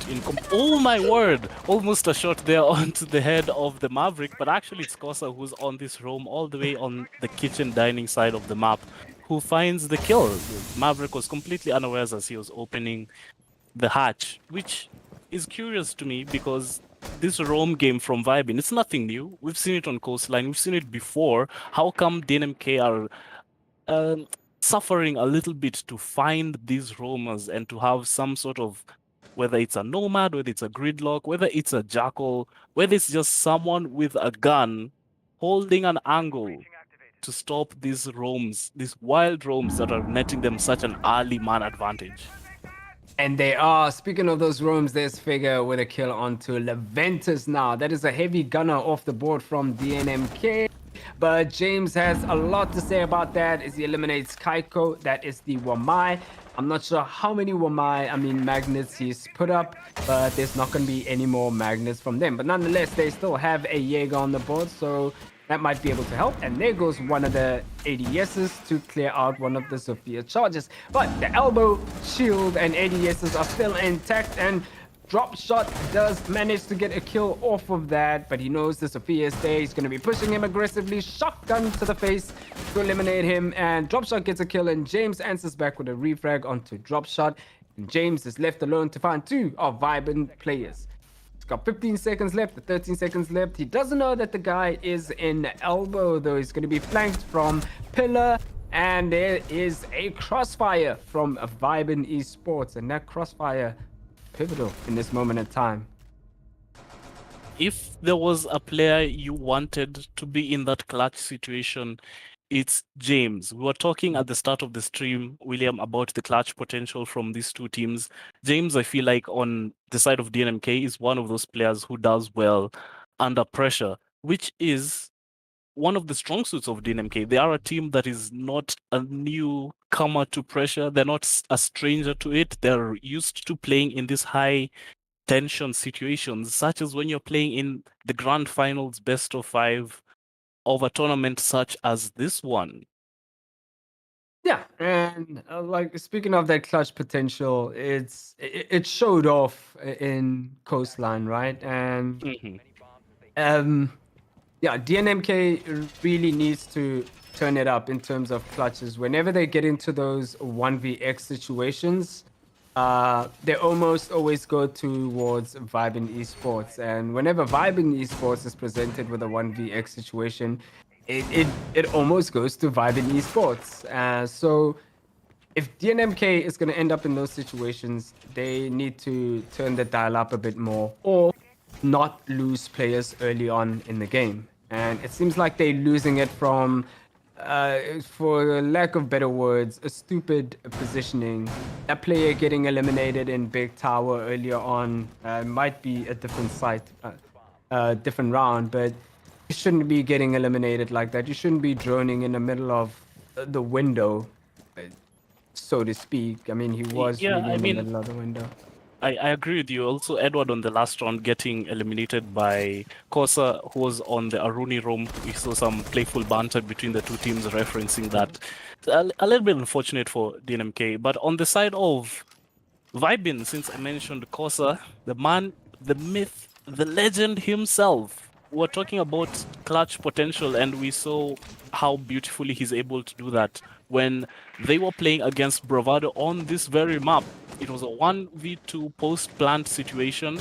The site was kitchen dining, and he made that maverick hole into the wall from small tower so that he could get the site onto the diffuser, which he himself had planted, by the way. And it just shows you beautiful map knowledge, beautiful game sense from the player and IGL on the side of VYBN to clutch things out there. So that's kind of how high the stakes are. If DNMK have a clutch master, VYBN answer back with their clutch master. And yeah, the story has been coming down to a 1v1v1. At the end of the day, like I said, it's up to who's hitting their shots, who's showing up today. And right now, it's kind of both of them. Look at the health on these two teams. Edward has taken some damage, but Kaiko has lost so much health. Was it worth it? That's the question we're going to find out in the latter half of this round. Yeah, if Kaiko's not careful, he's going to be easily dispatched. But a tower take right now, as DNMK is not wavering on that at all. They want that tower, and they're going to get hold of that tower and push into Attic. But they're going to be met by Figure, who's playing in games side of things with that SMG-11 in hand. And if Kaiko plays his cards right, he might be able to get a crossfire onto one of them or a couple of more of them. So if DNMK is not careful, it will be completely cut off by that castle player. Toxic Babes come in on that green hallway to deter anybody from pushing in, so they have to push the breach for now. 43 seconds left. This is looking dangerous right now. That hole is completely cut off, but Sandals has something to say about it, so they now know he's there. Drops down on the hatch. He probably might flank these stairs on tower, and they do have an idea that that's going to happen, but they do have to deal with that smoke. Another Toxic Babe flies in to waste a little more time. 23 seconds left. They have to jump in to that breach or eliminate that smoke, or else they're in danger. That plant has to go down, but it doesn't. The diffuser falls, and somebody figure from up on the hatch eliminates a Leventus. Shotgun in hand from Corsa, turns around and blasts it into Mario's face to get another round for VYBN Esports. So they are flying away so far, as we see a tactical timeout, I think, for DNMK.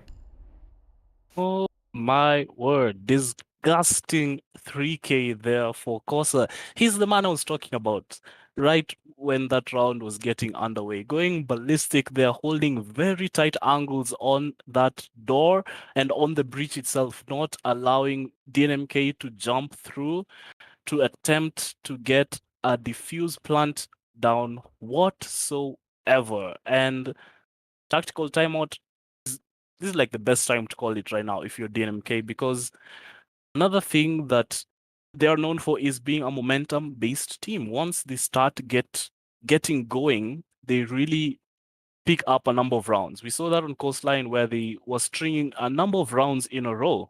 Of course, that means on the other end of that spectrum is if you don't have that momentum working in your favor, you do struggle a little bit to get your foot in the door.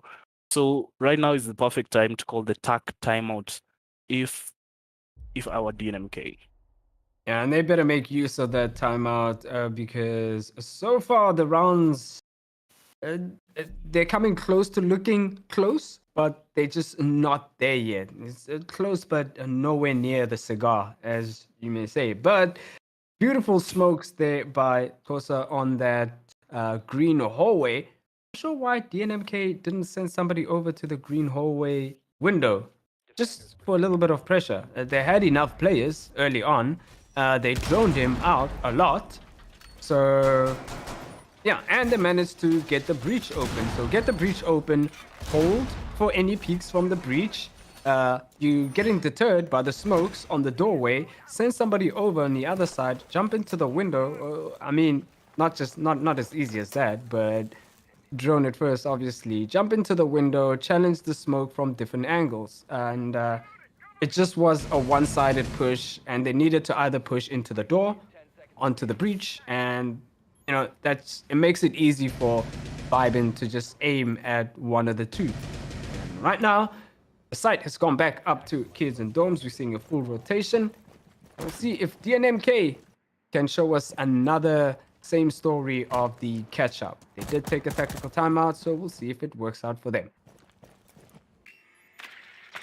That is what we'll be finding out in the next 2 minutes and 43 seconds. The same setup, more or less, coming out from VYBN. Dr. Dropshot, the last time was spectating him here in the big tower. He was doing exactly as he is doing right now, breaking open the barricades on the windows and shooting people who are off guard on their drones. Surely, DNMK have learned their lesson. As you can see, they're sending drones in from T3. Dr. Dropshot is going up, down, up, down. He's unstoppable right now. So is Corsa as he gets the first leading kill of this round onto Leventus. The Jackal, the Roam Hunter, the very thing that DNMK needed is gone. And right now, is that Ash gone as well? It's a fight between Figure, and it goes in the favor of Dan the Man. So what's making that tower push very difficult is the fact that the meeting walls have been reinforced and been electrified. So, but Mario dies. I mean, Sandals dies from Mario, I think, who was on the breach, who is eliminated by Corsa, which is now a 3v3 situation. 1 minute and 33 seconds left. Somebody playing dangerously close to that doorway in bedroom, but they do know that some players from DNMK are pushing from attic. Kaiko with that, oh, the shield is still up. Surprising, because the grenade did blow up, so maybe he missed through it. So they need to get rid of that shield to make that Goyo a little less comfortable. But drop shot does eliminate Dan the man, and that was on the balcony. I think that's where the diffuser is, and DNMK is nowhere near it. 1 minute left to try and get hold of this diffuser, or at least eliminate what's left of a VYBN, and that's going to be super difficult. James pushing in from Attic and does manage to get hold of most of Attic. Still has some air jabs in hand, and he's going to be peeking in to make sure that he eliminates somebody. The shot is not enough, as Kosa gets a long shot onto James from where the diffuser is down in Cubby, and Kosa finishes it. Kosa's on the roll right now with the Wamai and previously with the smoke. And DNMK unable to master a round. VYBN is running away with this.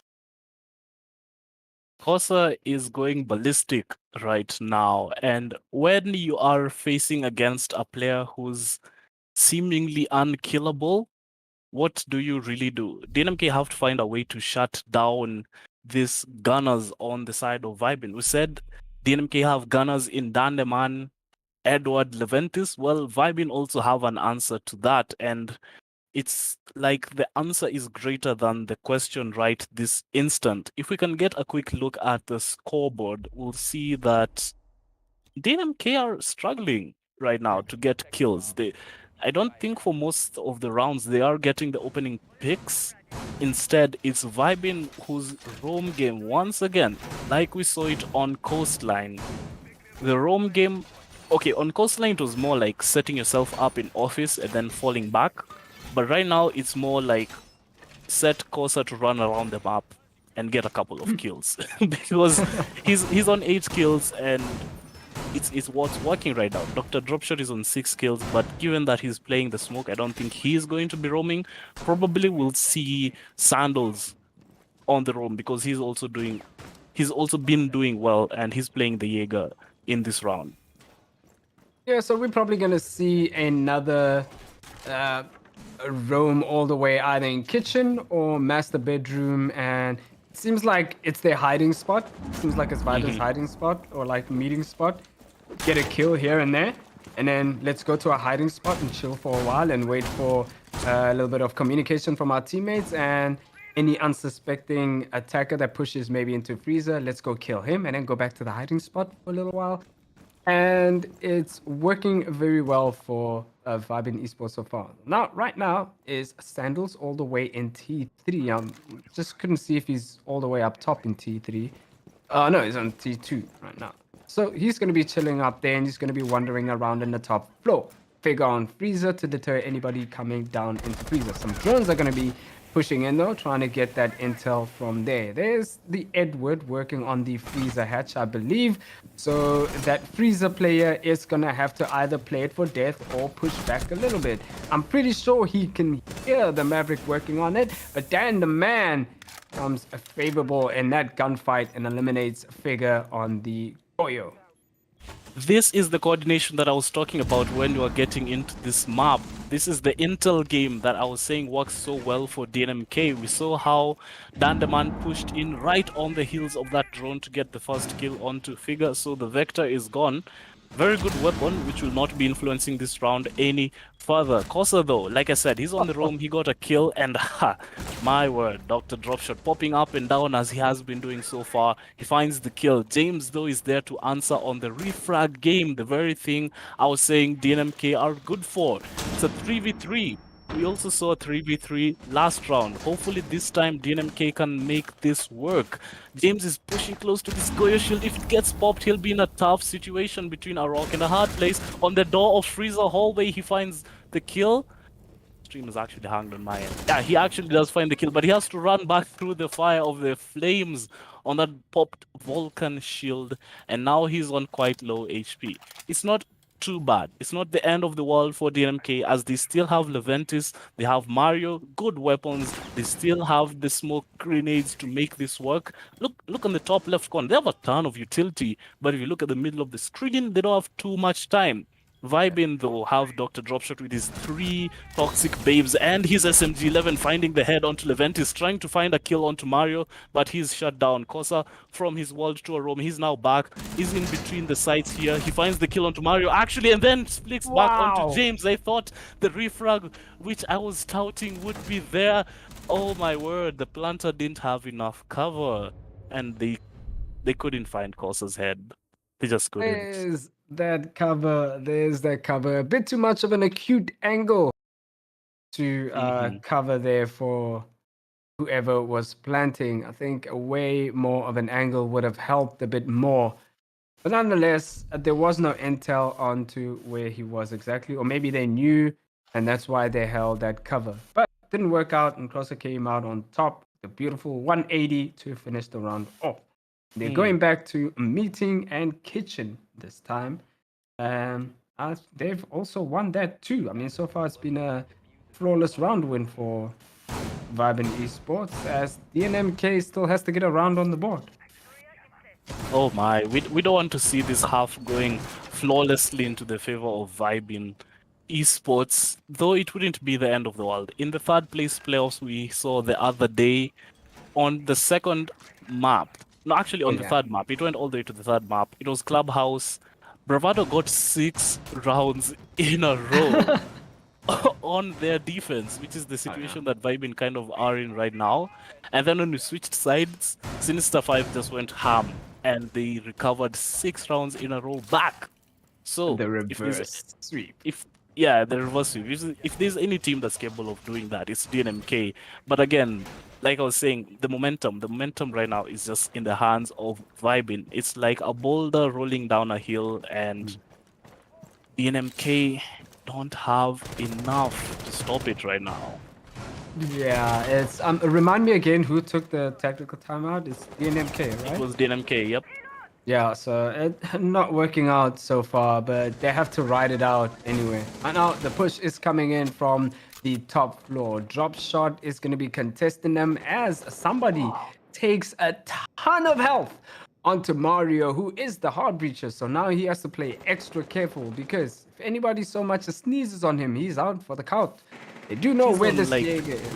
Sorry to interrupt you, but he's on like 0.5 HP. Oh my word. I was gonna say he's not the only hard breacher, but now that Edward has been taken off the board by Dr. Dropshot, it becomes just a bit more difficult for DNMK to get this ball rolling. Dr. Dropshot is doing the most for his team right now. Once again, sorry, William, for interrupting you. Yeah. It's okay, you know. I mean, I'm used to people interrupting me. It's fine. I mean, it makes me sad, but don't say it like that, man. You're gonna make me sad. Okay. I'm kidding. But you know who's not kidding? Drop shot gets a shot onto, I think, Dan the man, and eliminates him. Challenges that window up in top armory stairs. He's gonna get help from Sandals as he comes out with a swing and picks up his teammate, and he's gonna be safe. So it's still gonna be a 4v2. James rushes in. He knows where some of them are. He gets a kill onto Sandals. He knows there's a player down there as well, but he's not going to push it. He's going to play safe. He's going to look for some other roamer. Is he going to find anyone? The site is downstairs. They have 1 minute and 3 seconds left. However, he's going to have to help his teammate, as his teammate only has, as Olympus said, 0.5 HP left. It's the last minute, actually less than the last minute of this round, and Dr. Dropshot on low HP, Mario on low HP. So we could theoretically say that James is in a 1v2 situation, and I was talking about the clutch potential from him. He's gonna make it start as he gets Dr. Dropshot eliminated, and now he has to deal with Figure and Kosa, who are on seemingly opposite ends of the map. He sees the toes and gets the shot. Actually, he's gonna have to get an ace if he's gonna win this for his team. Figure right now, who's left with 15 seconds or so, something like that, to work with. He has the SMG-11, he has the shotgun, he makes it work, it's singing. Mario is the one to meet the deck. James attempts the plant. Figure goes for it. Is it a fake? Is he going to go off the plant? Is it going to be successful is the question. James swings around, but the M590 is there. Oh, what a beautiful play from James. It really came down to the skin of the teeth and Figure is there to close things out for VYBN. 6-0 in the half. Close, so close. But So again, close. the cigar isn't there. And DNMK is struggling in that half.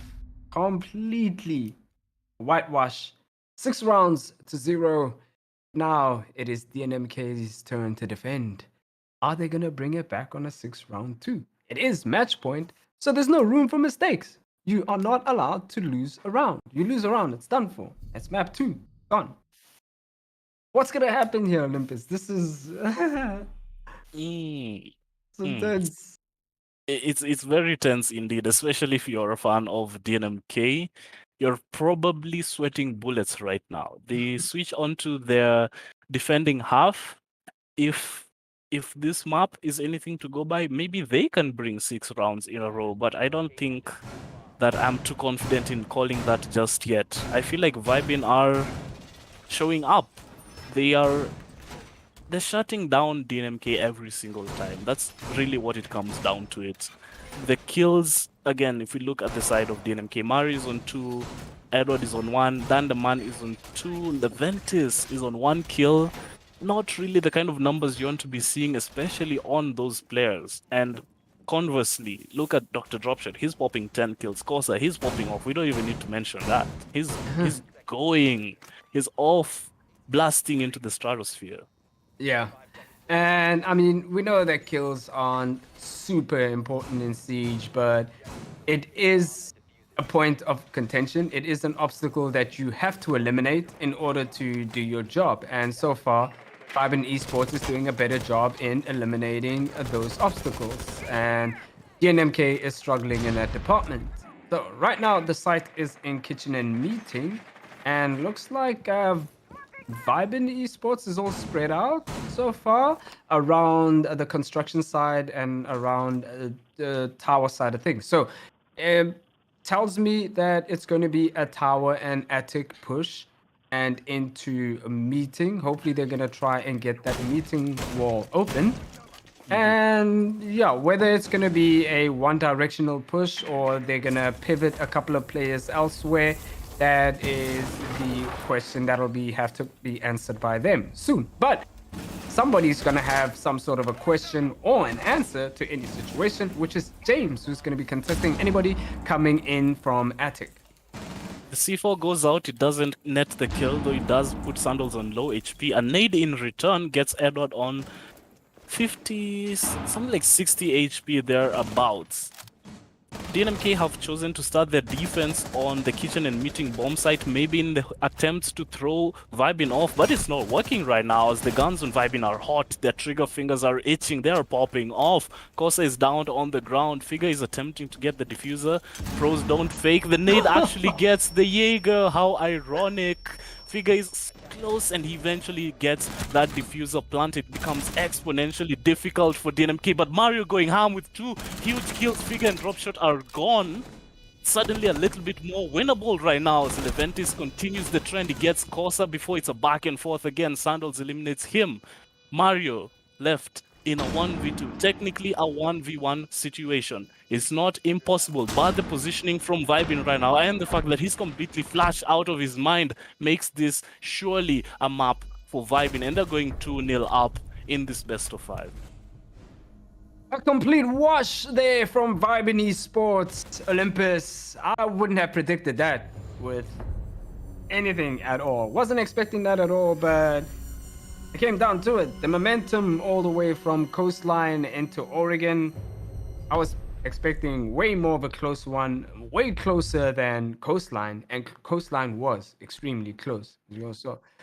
So yeah, slightly disappointed, but you know, you have to be happy for VYBN Esports. They took that map hook, line, and sinker. There was nothing stopping them. DNMK wasn't even close, and yeah, there's not much to it. VYBN won more gunfights. VYBN held their positions. They won their positions that they wanted, and just on attack, they just took the positions they needed, and again, they won the gunfights, and DNMK didn't, and so they lost Oregon. That really is the long and short of it, William. And like you said, not really the scoreline we're expecting, not really the scoreline that DNMK and DNMK fans were expecting. And since we don't really have much to say for that one, it went rather quickly. And I think we caught a lot of the action. It just came down to DNMK not really showing up. Maybe they weren't that prepared for Oregon. Now, because like I said, there isn't that much to really analyze. We'll be going over to a short 5-minute break, and then we'll be coming back to what could potentially be the last map, which is Consulate. Or the start of a comeback. There's still more maps, well, including this map. So maybe DNMK may make a comeback. But as Olympus said, we are going to take a short intermission and we will be back soon. Thank you for sticking with us, and we'll see you guys in a couple of minutes.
night sky trying to make me see your stars, but the dark gets so lonely.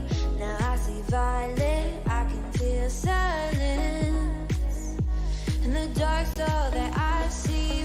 When your stars have burnt out and your heart makes no sound, I'll find violet in your eyes. You'll always be my night sky.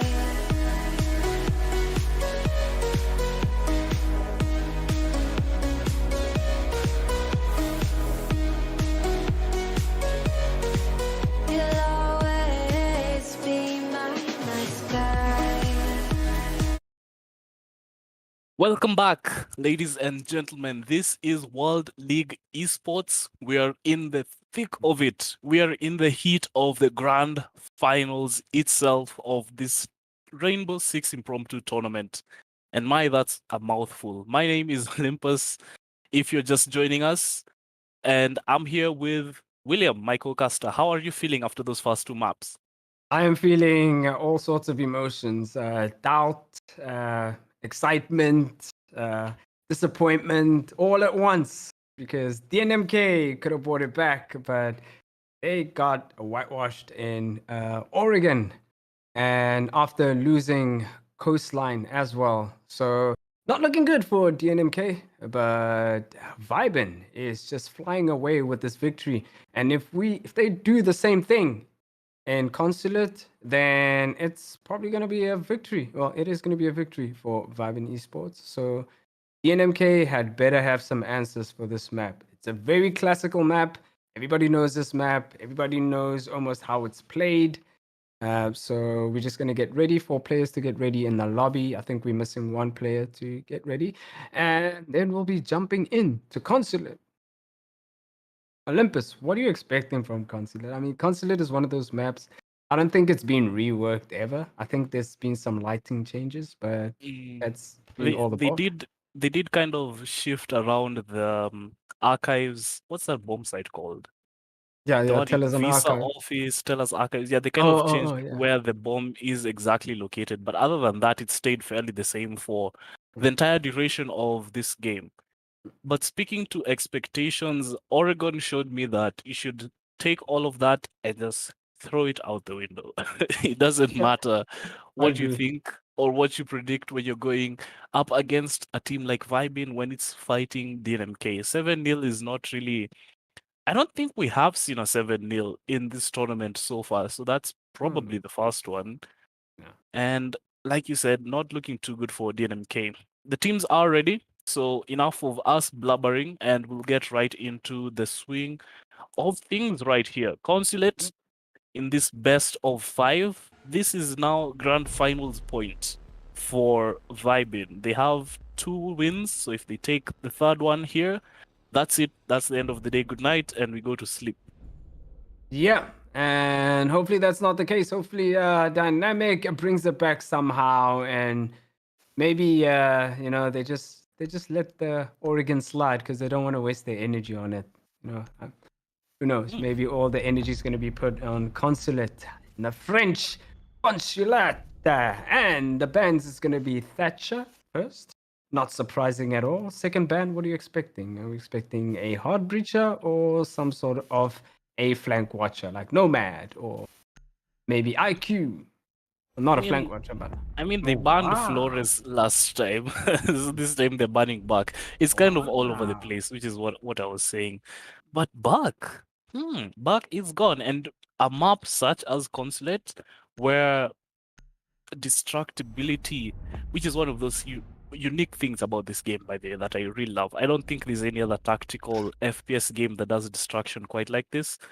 But destructibility on Consulate, when you're defending Garage, Piano is the site that you want the floor to remain intact. So now Buck is gone. Makes that a little bit difficult when you're attacking it.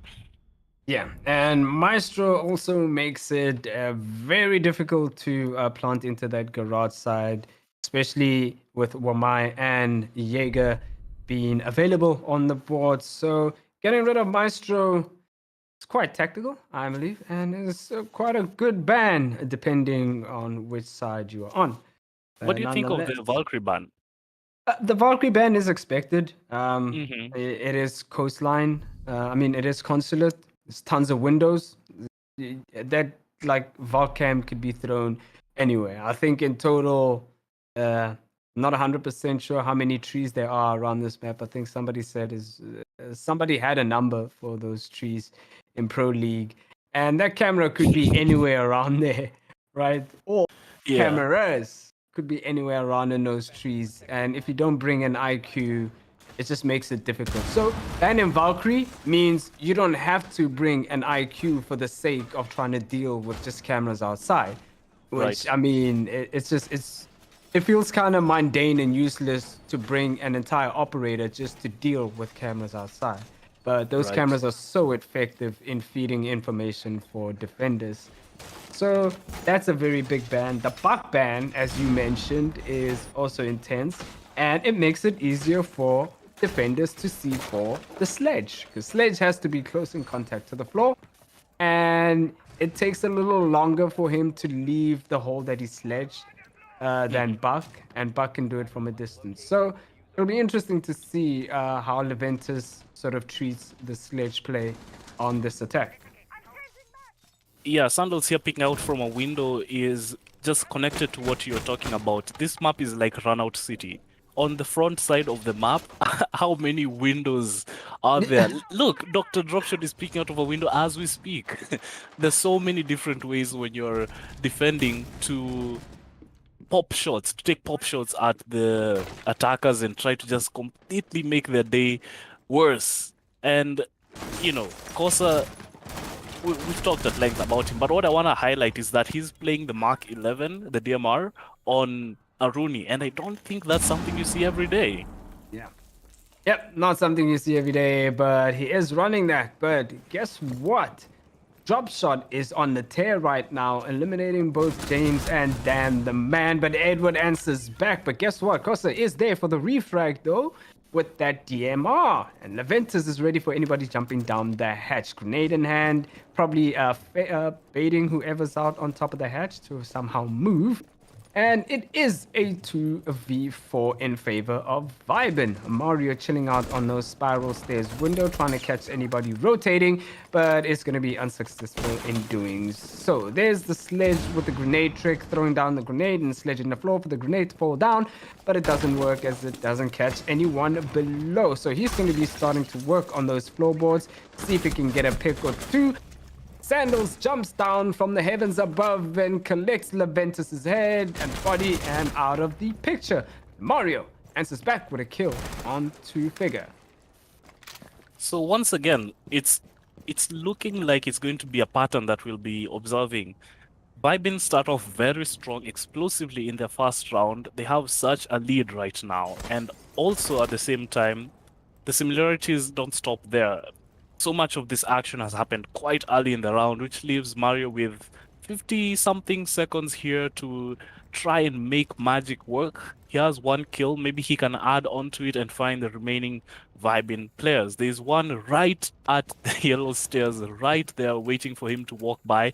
And look at the cross angles being held here by Kaiko and Kosa. He is not going to walk through those stairs and live to tell the tale. So right now, he's just going to bide his time, sit back, look for anyone trying to be overly aggressive. We have seen VYBN be rather aggressive, but actually decides to try and take the challenge here. He's not going to be successful. In fact, he is successful in getting one kill, but then he's left with 10 seconds and very low HP. Kosa is there to finish things up. Yep, there's those early kills and those roams, those peeks out of windows. DNMK needs to be way more careful on attack this time around, because they're going to have to deal with that for the next 5 rounds. And if VYBN is successful in doing so, then we might be staring at another white flush, and which is, I mean, not what you want to see as a dynamic. So maybe they need to either turn the dial up, turn the aggression up to meet VYBN's aggression, or slow down a little bit and let VYBN do all the mistakes. But I mean, so far it doesn't look like VYBN is doing any kind of big mistakes or any mistakes at all. And DNMK is just playing onto VYBN's hands. But the site is going to be changed, going all the way up into Office and YouTube. So let's see what kind of a hole this is going to have. Are they going to extend into admin? Are they going to extend all the way down into yellow stairs? And they are bringing a castle. Going to be closing off spiral to expand any utility if you want to push that side. So this is going to be deadly, especially with that castle on the board. Castle and Wamai. I don't know if they placed the Wamai anywhere in spiral to catch maybe, a projectile or two that's going to get rid of that castle door. I mean, if not, it's not huge. It's not a big thing, right? It's just Yeah. if that castle door goes down, then you know there's a player there. It's just an audio cue at the end of the day. So we'll see how DNMK approaches this situation. Looks like it's going to be an admin take. That's going to be exactly it. Dr. Dropshot is throwing his magnets outside of the map, actually. And Sandals, I was saying, run out city, he's jumping outside. This is the aggression that we're talking about from VYBN, running up and down the map, ducking. It's like playing a game of whack-a-mole if you're DNMK, and just being a little bit too slow on the draw to hit the... Is it usually a hamster or like a weasel on the head? And yeah, you called it beautifully, William. You called it beautifully how VYBN have been aggressing DNMK, trying to find that answer a little bit. And there isn't too much to say, as of course we're still in round number 2. But I kind of want to go back to the bans a little bit. The fact that Valkyrie's banned, yeah, you said doesn't make sense to bring an IQ just for Valkyrie, so you get rid of her. I want to say that IQ has more utility right now rather than just clearing out Valkyrie cameras, because that rework makes the quality of life of using her just so much better. You're able to see a bit more clearly, I think, and you're able also to ping to your teammates. And we all know how communication and coordination, that kind of thing, is very, very important when you're playing at this level of play. That is true. I agree with you there. But right now, the admin push is starting to slow down. They know where most of the players are. The breaches are coming in. That breach onto that long desk wall is going to be pivotal in this moment. DNMK is still outside though, so he's going to be supporting his players from below if he does manages to walk in. Right now, Kaiko is going to be playing that Goyo shield. There is a couple of ADSs to deter that. C4 in hand, I think it's for that long desk push, and is going to wait. Pre-placed and going to wait for anybody pushing a deeper in, especially if they're trying to push into sight from that long desk area. So a call is going to have to be made for that C4 to blow up. Pick and drop shot though, collect a couple of kills onto Mario and Edward. DNMK answers back with a pick, and James also equalizes things on the kill count with a kill onto Figure. The defuse is going down though from James, and the defuse is down. 43 seconds left for the retake. We'll see what happens. Their players have to scrap now. The Ash is playing all the way below, so he's probably going to use his Ash charges to stop anyone from defusing. Sandals though eliminates James, so now it's a 3v2 on the retake. Grenades coming in, sidestepping to not get any damage onto himself. They know that he's repelling. It does see the sledgehammer, but that's not enough though. Leventus does win that gunfight. 20 seconds left. Something has to give. And the man is waiting downstairs though. He has to do something though. But one of the players is going for the defuse, and wow, drop shot jumped out and he caught the Ash onto main lobby while his teammate was defusing. Well played there by VYBN to get another round for the team. Oh my word. That is, what's that, 9 rounds in a row if my math is correct. Oh yeah. Oh, coming off of that momentum from the last map, it seems like it's spilling over into this one, and they're just completely unstoppable right now. It was a good play though from DNMK. They did get that diffuser planted. They had the post plant on lock. Leventis on that rappel, he was in a very good position. But once again, like I was saying earlier, this is a run-out heavy map. We saw Dr. Dropshot outside the map. He got Leventis. And Where then did he in even that run out from? it was from the Visa, Visa stairs window. I don't know if that makes sense. Wait a minute. So he ran out of Visa Stairs window and ran Yeah. all the way towards the entrance. Yes. And nobody spotted him? That's what I want to say also. That's what I want to say. Dan the man, he was the last one left alive in that situation. So he gets the call that Dr. Dropshot has run out. And he's thinking, okay, surely that guy is far away. He starts to hear the diffuser disable sound cue go off above him. And that's when we saw him look up and try to stop the diffuse disabler. But then Dr. Dropshot by that time had run all that distance into that front main lobby door, and that's how he got the kill. So a really, really tough situation to be in if you are Dan the man. Oh yeah, and I think we might be going into a rehost because I think those 2 players joining back, they're probably gonna get auto picks, which they'll end up with operators they don't want or need. So we'll see. Maybe we might go for a rehost, or maybe they might just put up with whatever operators they get. But yeah, that round, well, again, DNMK getting so incredibly close. They have the diffuser down. They're stopping the retake from VYBN. You know, trades coming in left, right, and center. It's just a great positioning, and honestly, a flipping good run out by Drop Shot. Correct me if I'm wrong. Mhm. How the Ash didn't react to that. But in that situation, it's just hindsight is 2020. There's a lot of stress going on. The diffuser's been diffused. I don't think he had an Ash charge left. Otherwise, he could have just Ash charged the diffuser and then turned to the guy who's approaching him from outside. But nonetheless, Right. at least they got the diffuser down and they know what to do, so to speak. Right. Yeah. Yeah. That's exactly how it went down. And since we've been mentioning this run out so much, Edward has been playing Nomad, I think, consistently this whole series, and I'm curious as to where those what they call the air jabs, where they were being expended, because okay, yeah, to play devil's advocate, there you only do get 3 air jabs, and there are a ton of windows on this map, like I said earlier. So you really have to pick and choose exactly where you want to use them. Yeah, and if you don't use them correctly, then I mean, like you said, there's so many windows, 3 air jabs. What's that gonna do? Once the Mhm. person opens the window, they might not jump out immediately, and they'll hear that air jab, and they'll just choose another window that's close by. You know, Yeah. Consulate has a lot of double windows, so how do you? You have to bring claymores now instead of smokes and flashbangs to clear ADSs. Yeah, Coastline. I mean, Consulate. I keep referring Consulate to Coastline. I don't know why. I don't know. Consulate is annoying in terms of how many windows it has, but I'm not sure. Are they not going for a rehost? We're not seeing a rehost at all.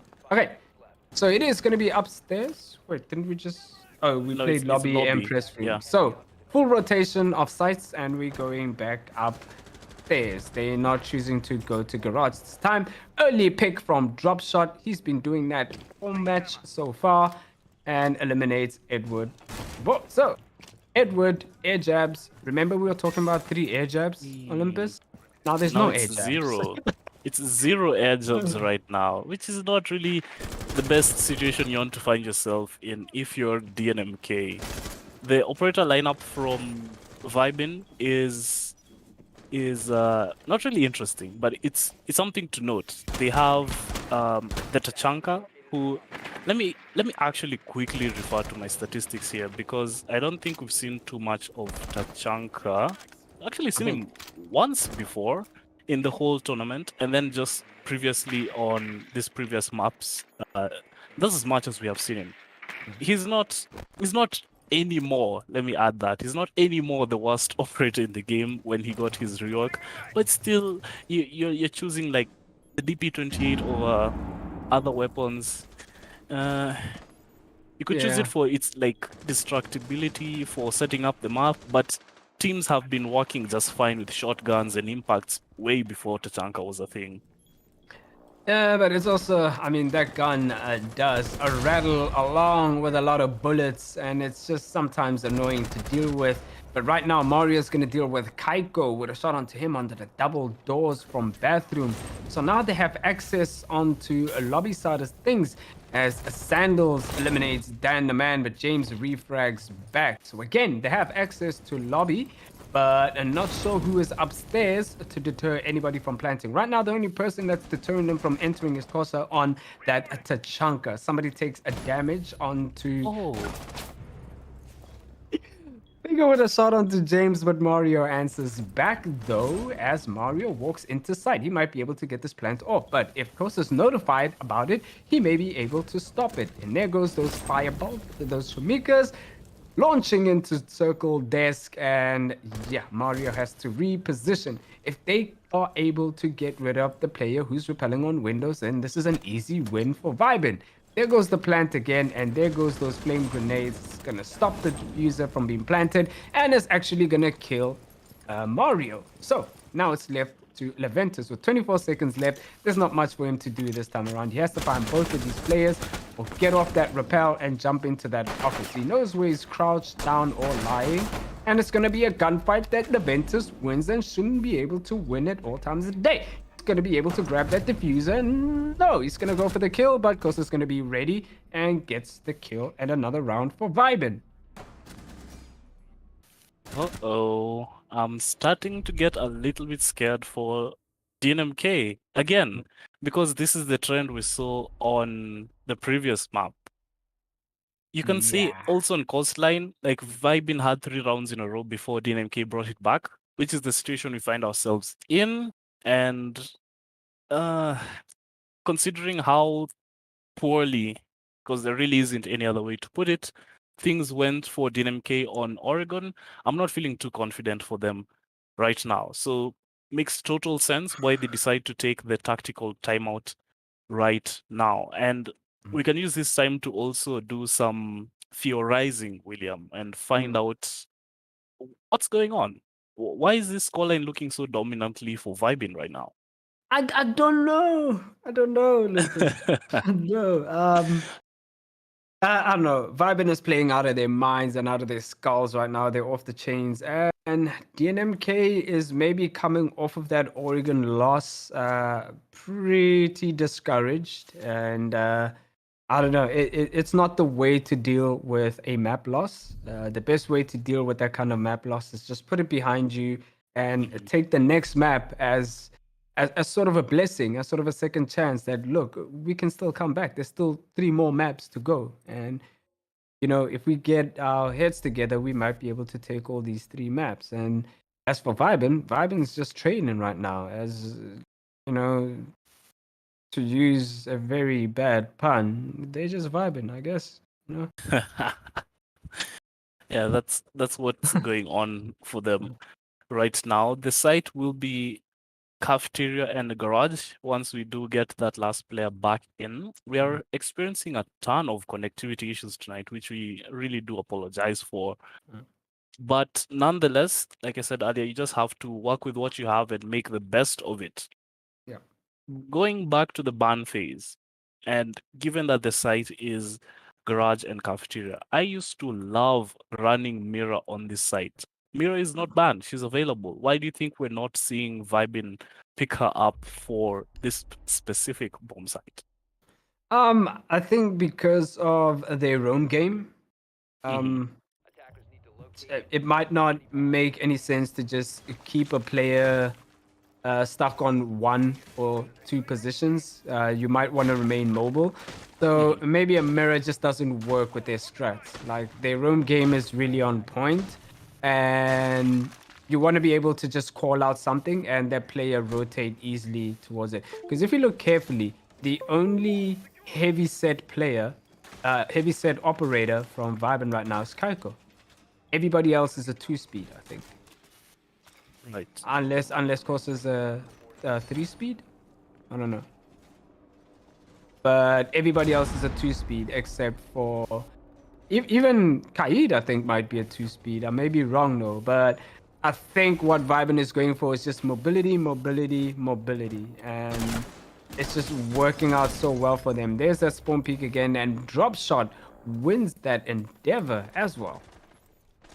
It keeps coming down to Edward dying the very first one every single time. I don't know why he keeps getting caught out, because he's died, I think, twice to the very same peak every single time.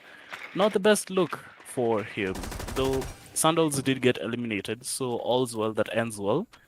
It's a 4v4. The man count is fairly even between these 2 teams. We're talking about the roam game, and I want to see how DNMK choose to address it. They do have a Jackal, so they do have at least an operator, which is a directly hard counter to roaming, and now they have time and they have utility to start working from all the way on this top side of the console office room, and then do the destruction that they need to do on the floor in piano to get their way finally into the bomb site itself. Though last time the gunfights came out so early, I'm so curious to how it has settled down a little bit. Maybe it's because now VYBN are on the back foot. They have 2 players dead compared to the one dead on DNMK. So now that allows Leventis to do exactly this, and allows him to have someone to watch his back. Last time he was trying to open the floor on piano, he was trying to do that and be his own flank watch. Didn't really help. But now that there's a minute and 20 to go, more than enough time for that floor to be worked up at. And you said having one player just sitting I beautiful noticed C4 from below. timing. Beautiful timing. But I was finishing up there on my rant. Having a player just sitting stationary in one place. Now they're gonna have to move because now the floor is falling all over around them. True indeed, the floor is falling and Kaiko turns the wrong way around as he hears a couple of footsteps coming in from yellow stairs and gets eliminated. This is looking good for DNMK as those floorboards are open. I think the Sledge Leventus saw a player but unable to get the kill. Smoke canisters coming in, 33 seconds left. I think he might have enough to deal with the rest of the push, or does he not? James is on a roll right now. The clutch potential that I was talking about exists in him, but it's completely shut down now. It's up to Dr. Dropshot, who is in a clutch situation, he himself. He's got a beautiful position though. He finds one shot onto Leventis on the yellow stairs. 6 seconds left. Mario has the diffuser. He surely has to start planting, but he's actually going for the kill. He has the AK-12, but he doesn't have the positional advantage there. Dr. Dropshot cleaning things up. It looked like he wasn't even sweating in that position. Yeah, but easily taken care of, eliminate the player from yellow stairs, and they had enough intel on the last player. I'm not sure if that was a default cam or a bulletproof cam. One of the two. Has to be one of the two because there are no other cams. There's no Maestro, there's no Valkyries. But nonetheless, a win for VYBN Esports as they take the 4th round, and it's now round number. Not looking good for DNMK. Last time I think they were able to bring it back on the 4th and 5th round. And right now we are on the 5th round and they still haven't brought it back. Lineup still looking the same. They're still looking. They're still bringing that. I keep forgetting her name. I keep calling her Air Jab Lady. Nomad. Nomad. I don't know why. Every time I keep calling her Air Jab Lady. They still keep bringing Nomad, and I've still yet to see more than one Air Jab being utilized. Yeah, I think now I can confidently say the first thing that DNMK have to fix going forward is Edward has to survive the first 15 seconds of the round. And then from there we can now discuss whether their roam clear or their flank watch is lacking. That last round was looking the best so far for them on Consulate if they wanted to win it. It came down to a clutch situation which I feel like Dr. Dropshot shouldn't really have walked away from, because in that situation DNMK had the man advantage.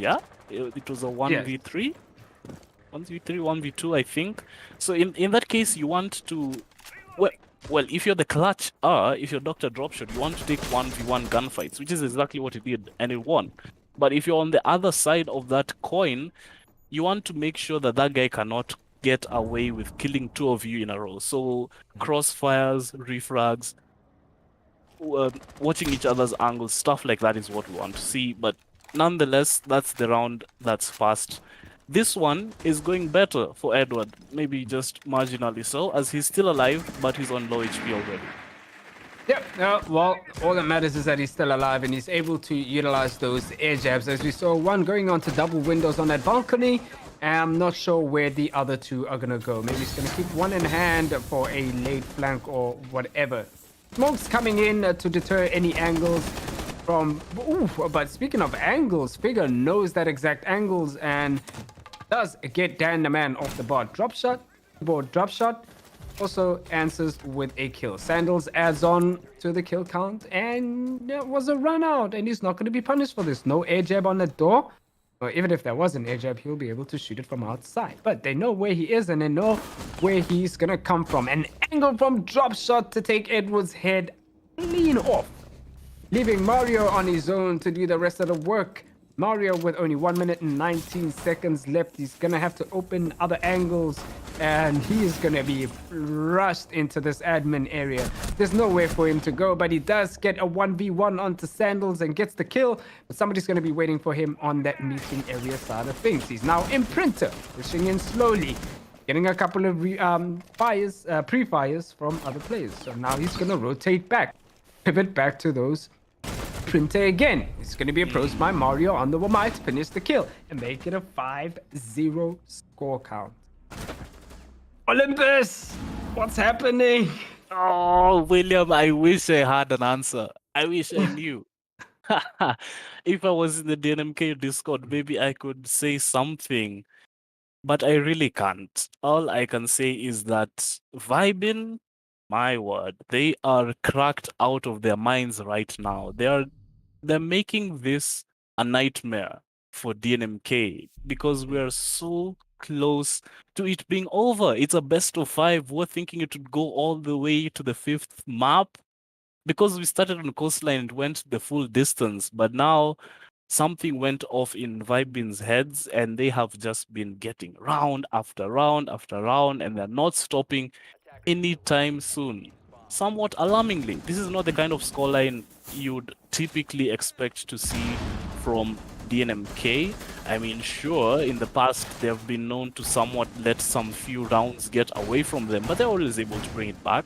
Yeah. I was talking about how they do well under pressure. They have gunners, they have clutchers, they have that momentum-based kind of thing that they get going once they've oiled up and they've warmed up. It's not really showing out tonight. Yeah, this is a new level of pressure for DNMK. And yeah, I don't care who you are, but 5-0 scoreline or a 5-1 scoreline onto the split, that's flying way too close to the sun. And so far, Dropshot is still going for those spawn peaks. Where are the pre-placed? Why aren't they ready for him? That is the main question. But then again, this is Consulate.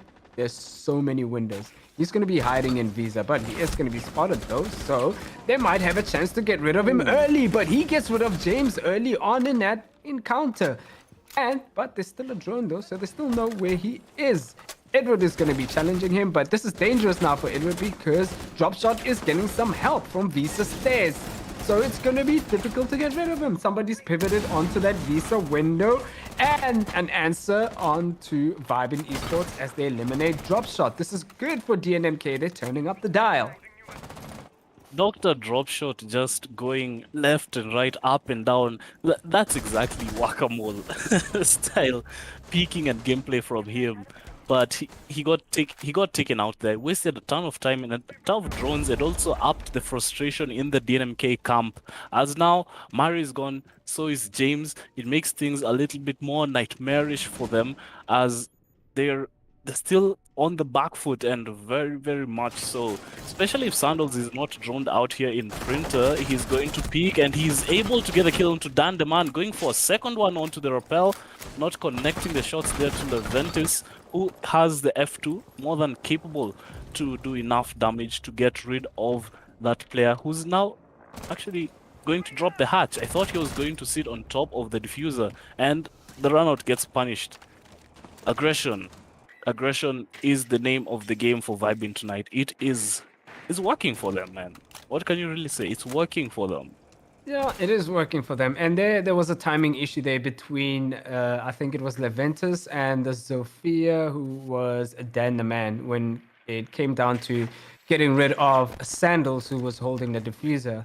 And it was just off by a millisecond. You know, I think the Zofia peaked just before Leventus made it up to the window and broke the window. So if he had waited for just one more second, they probably would have eliminated Sandals much earlier and be able to get that diffuser and back to the round running. But right now, Leventus is just going to take a little bit of time out, but he's going to be eliminated while on that skylight, making it 6-0 scoreline for VYBN. Whoa, my word, what is happening? And are we going to see a comeback? I mean, DNMK is on defense now, so Mhm.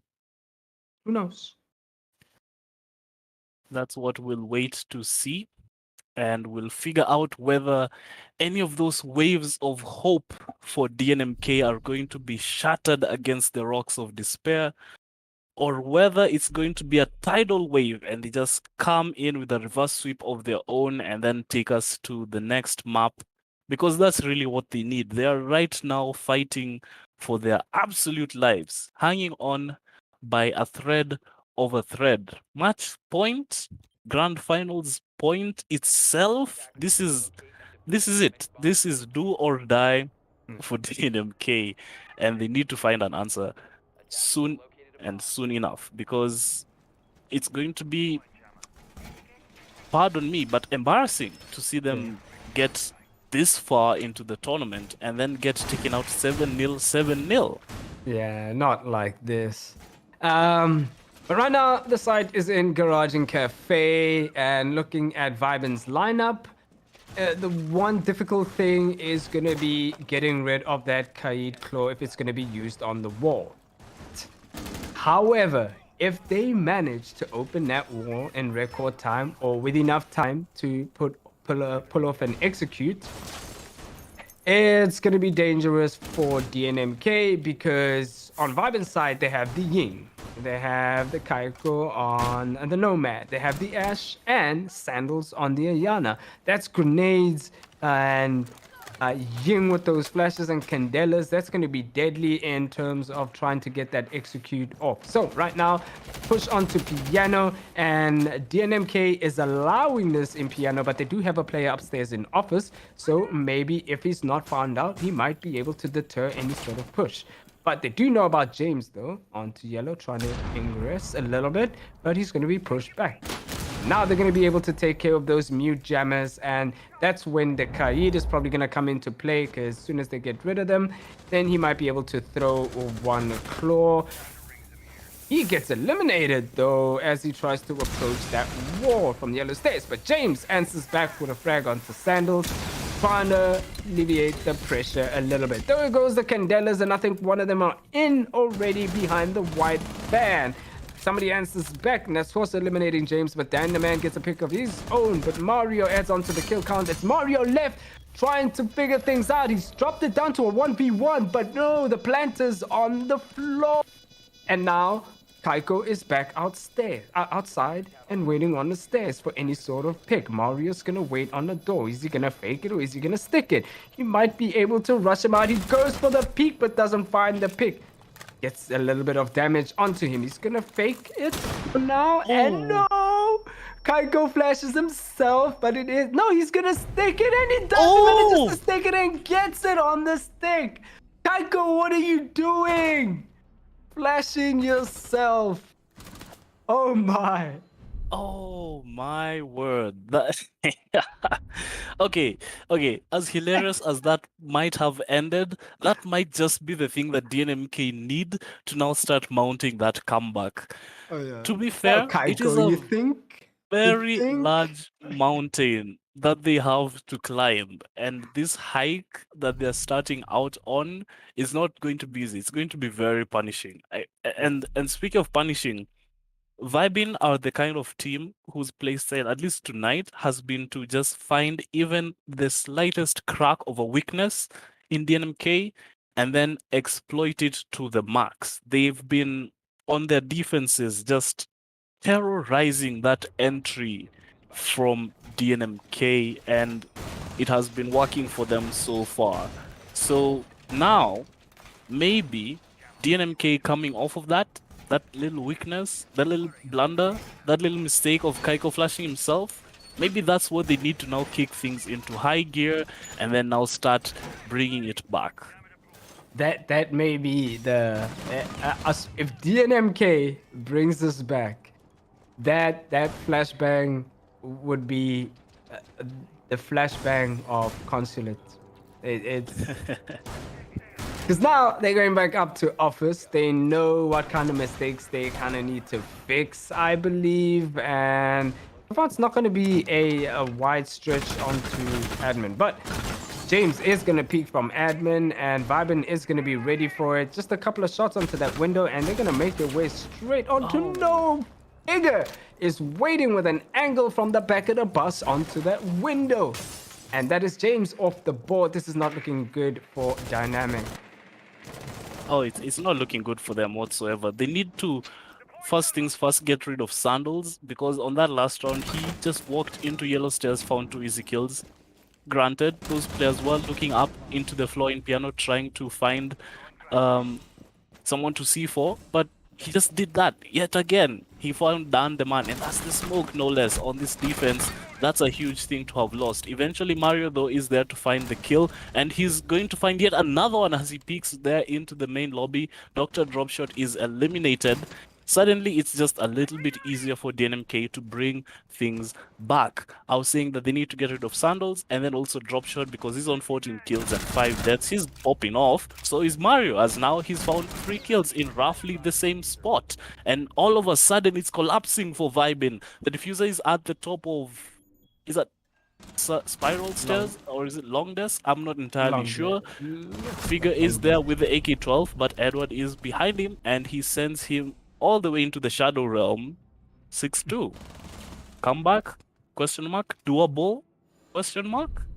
6-2. There's 4 more rounds to go, and so far that flashbang is gonna slowly be creeping into the heads of VYBN if Dynamic gets another round on onto this match point round. But good round though from DNMK. They took the aggression and turned it up a bit. They got a little excited there, especially Mario picking up, was it a 4K or 3K? 3K.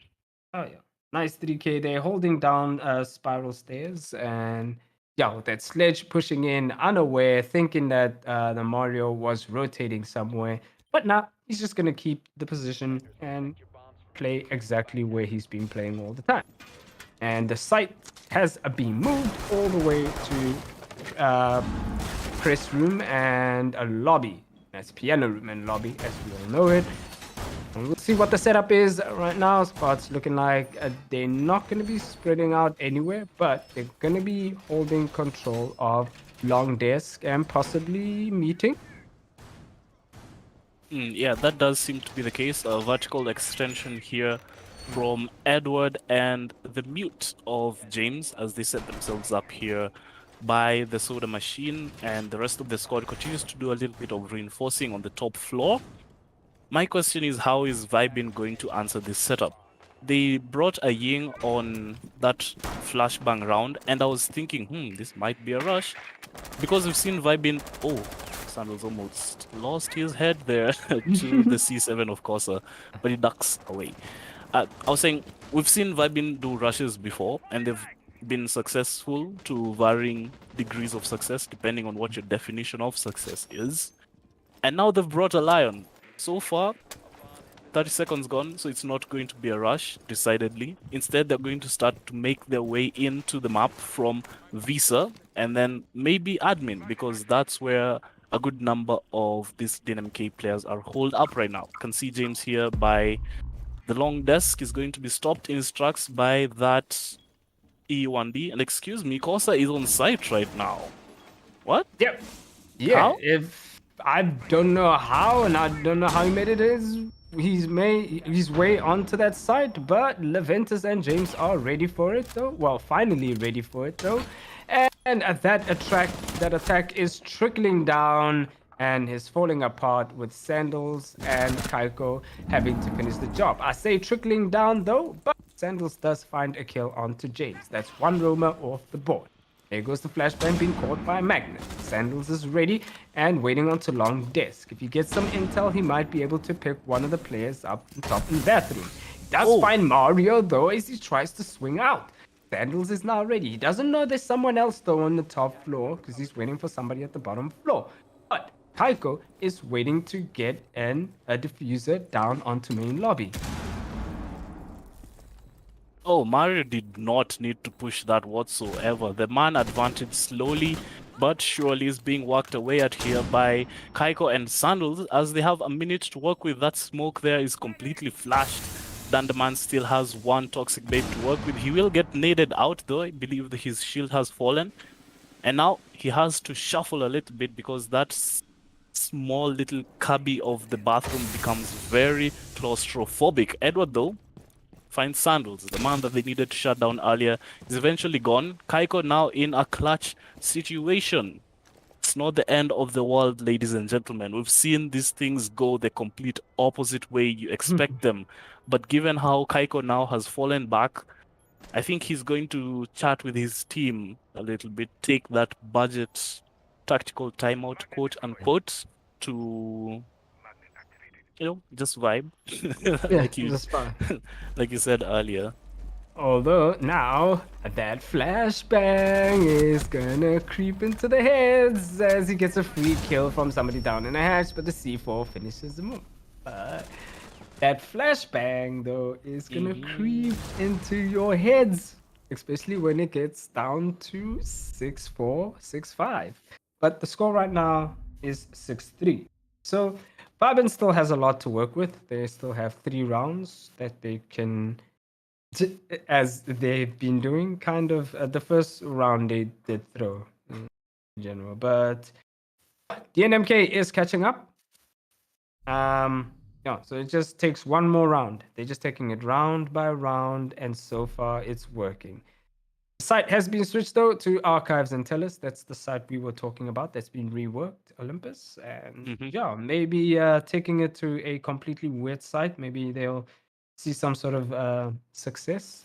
DNMK is just taking it there. And this is one of the most difficult sites to attack, in my opinion. But yeah, I mean, oh no. That's not how you want to start things off, especially in the situation that you're in.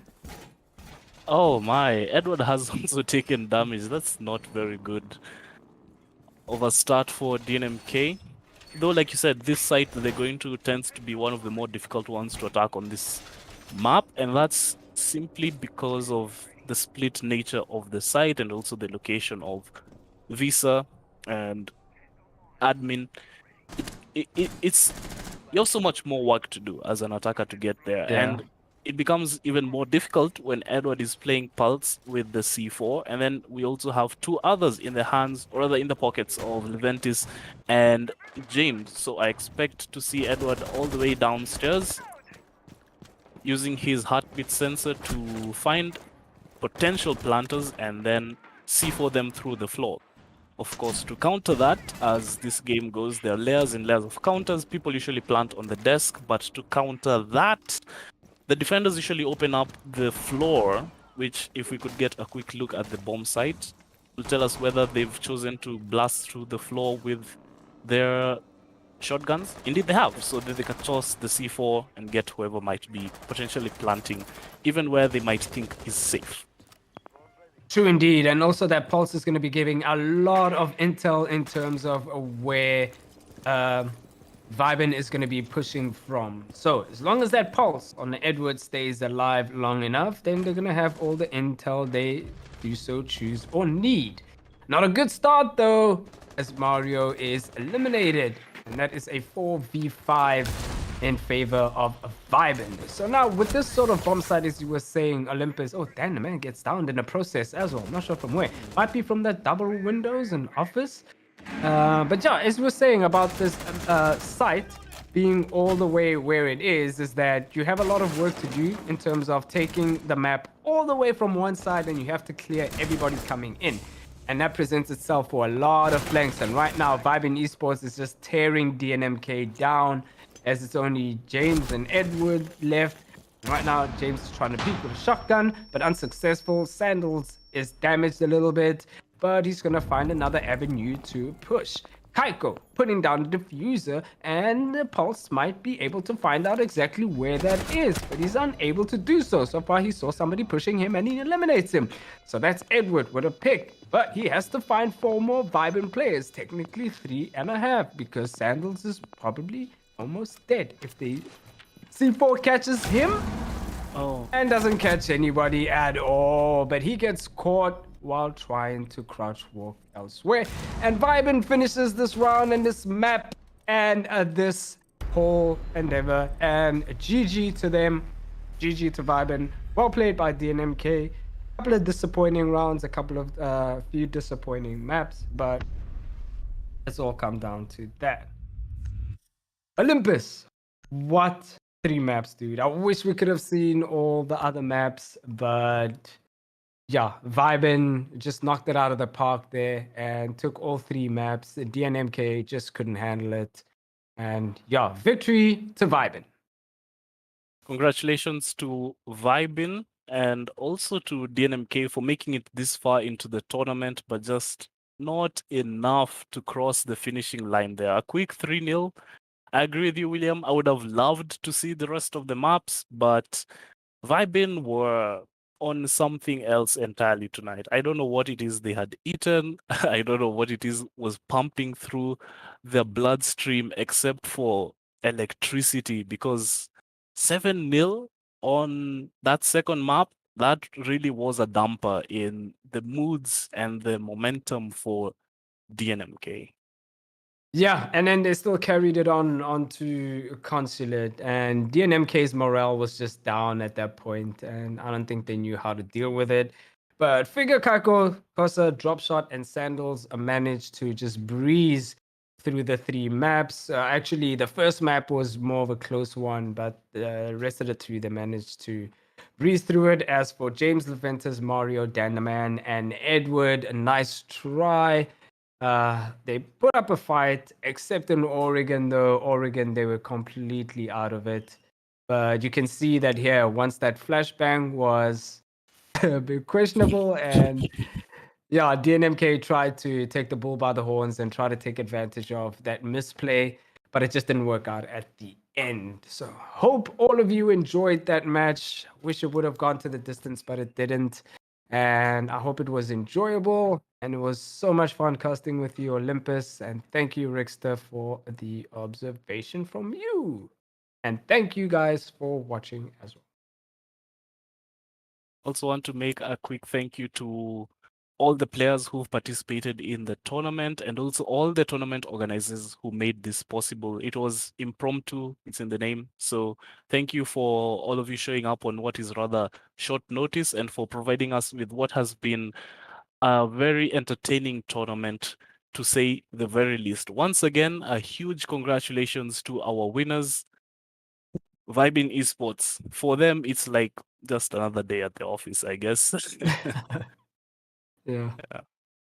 But since all of that is over, we will catch you guys soon. I don't know, maybe if all goes well, and we'll be chatting to production, and maybe we'll be bringing you all sorts of videos in the near coming weeks.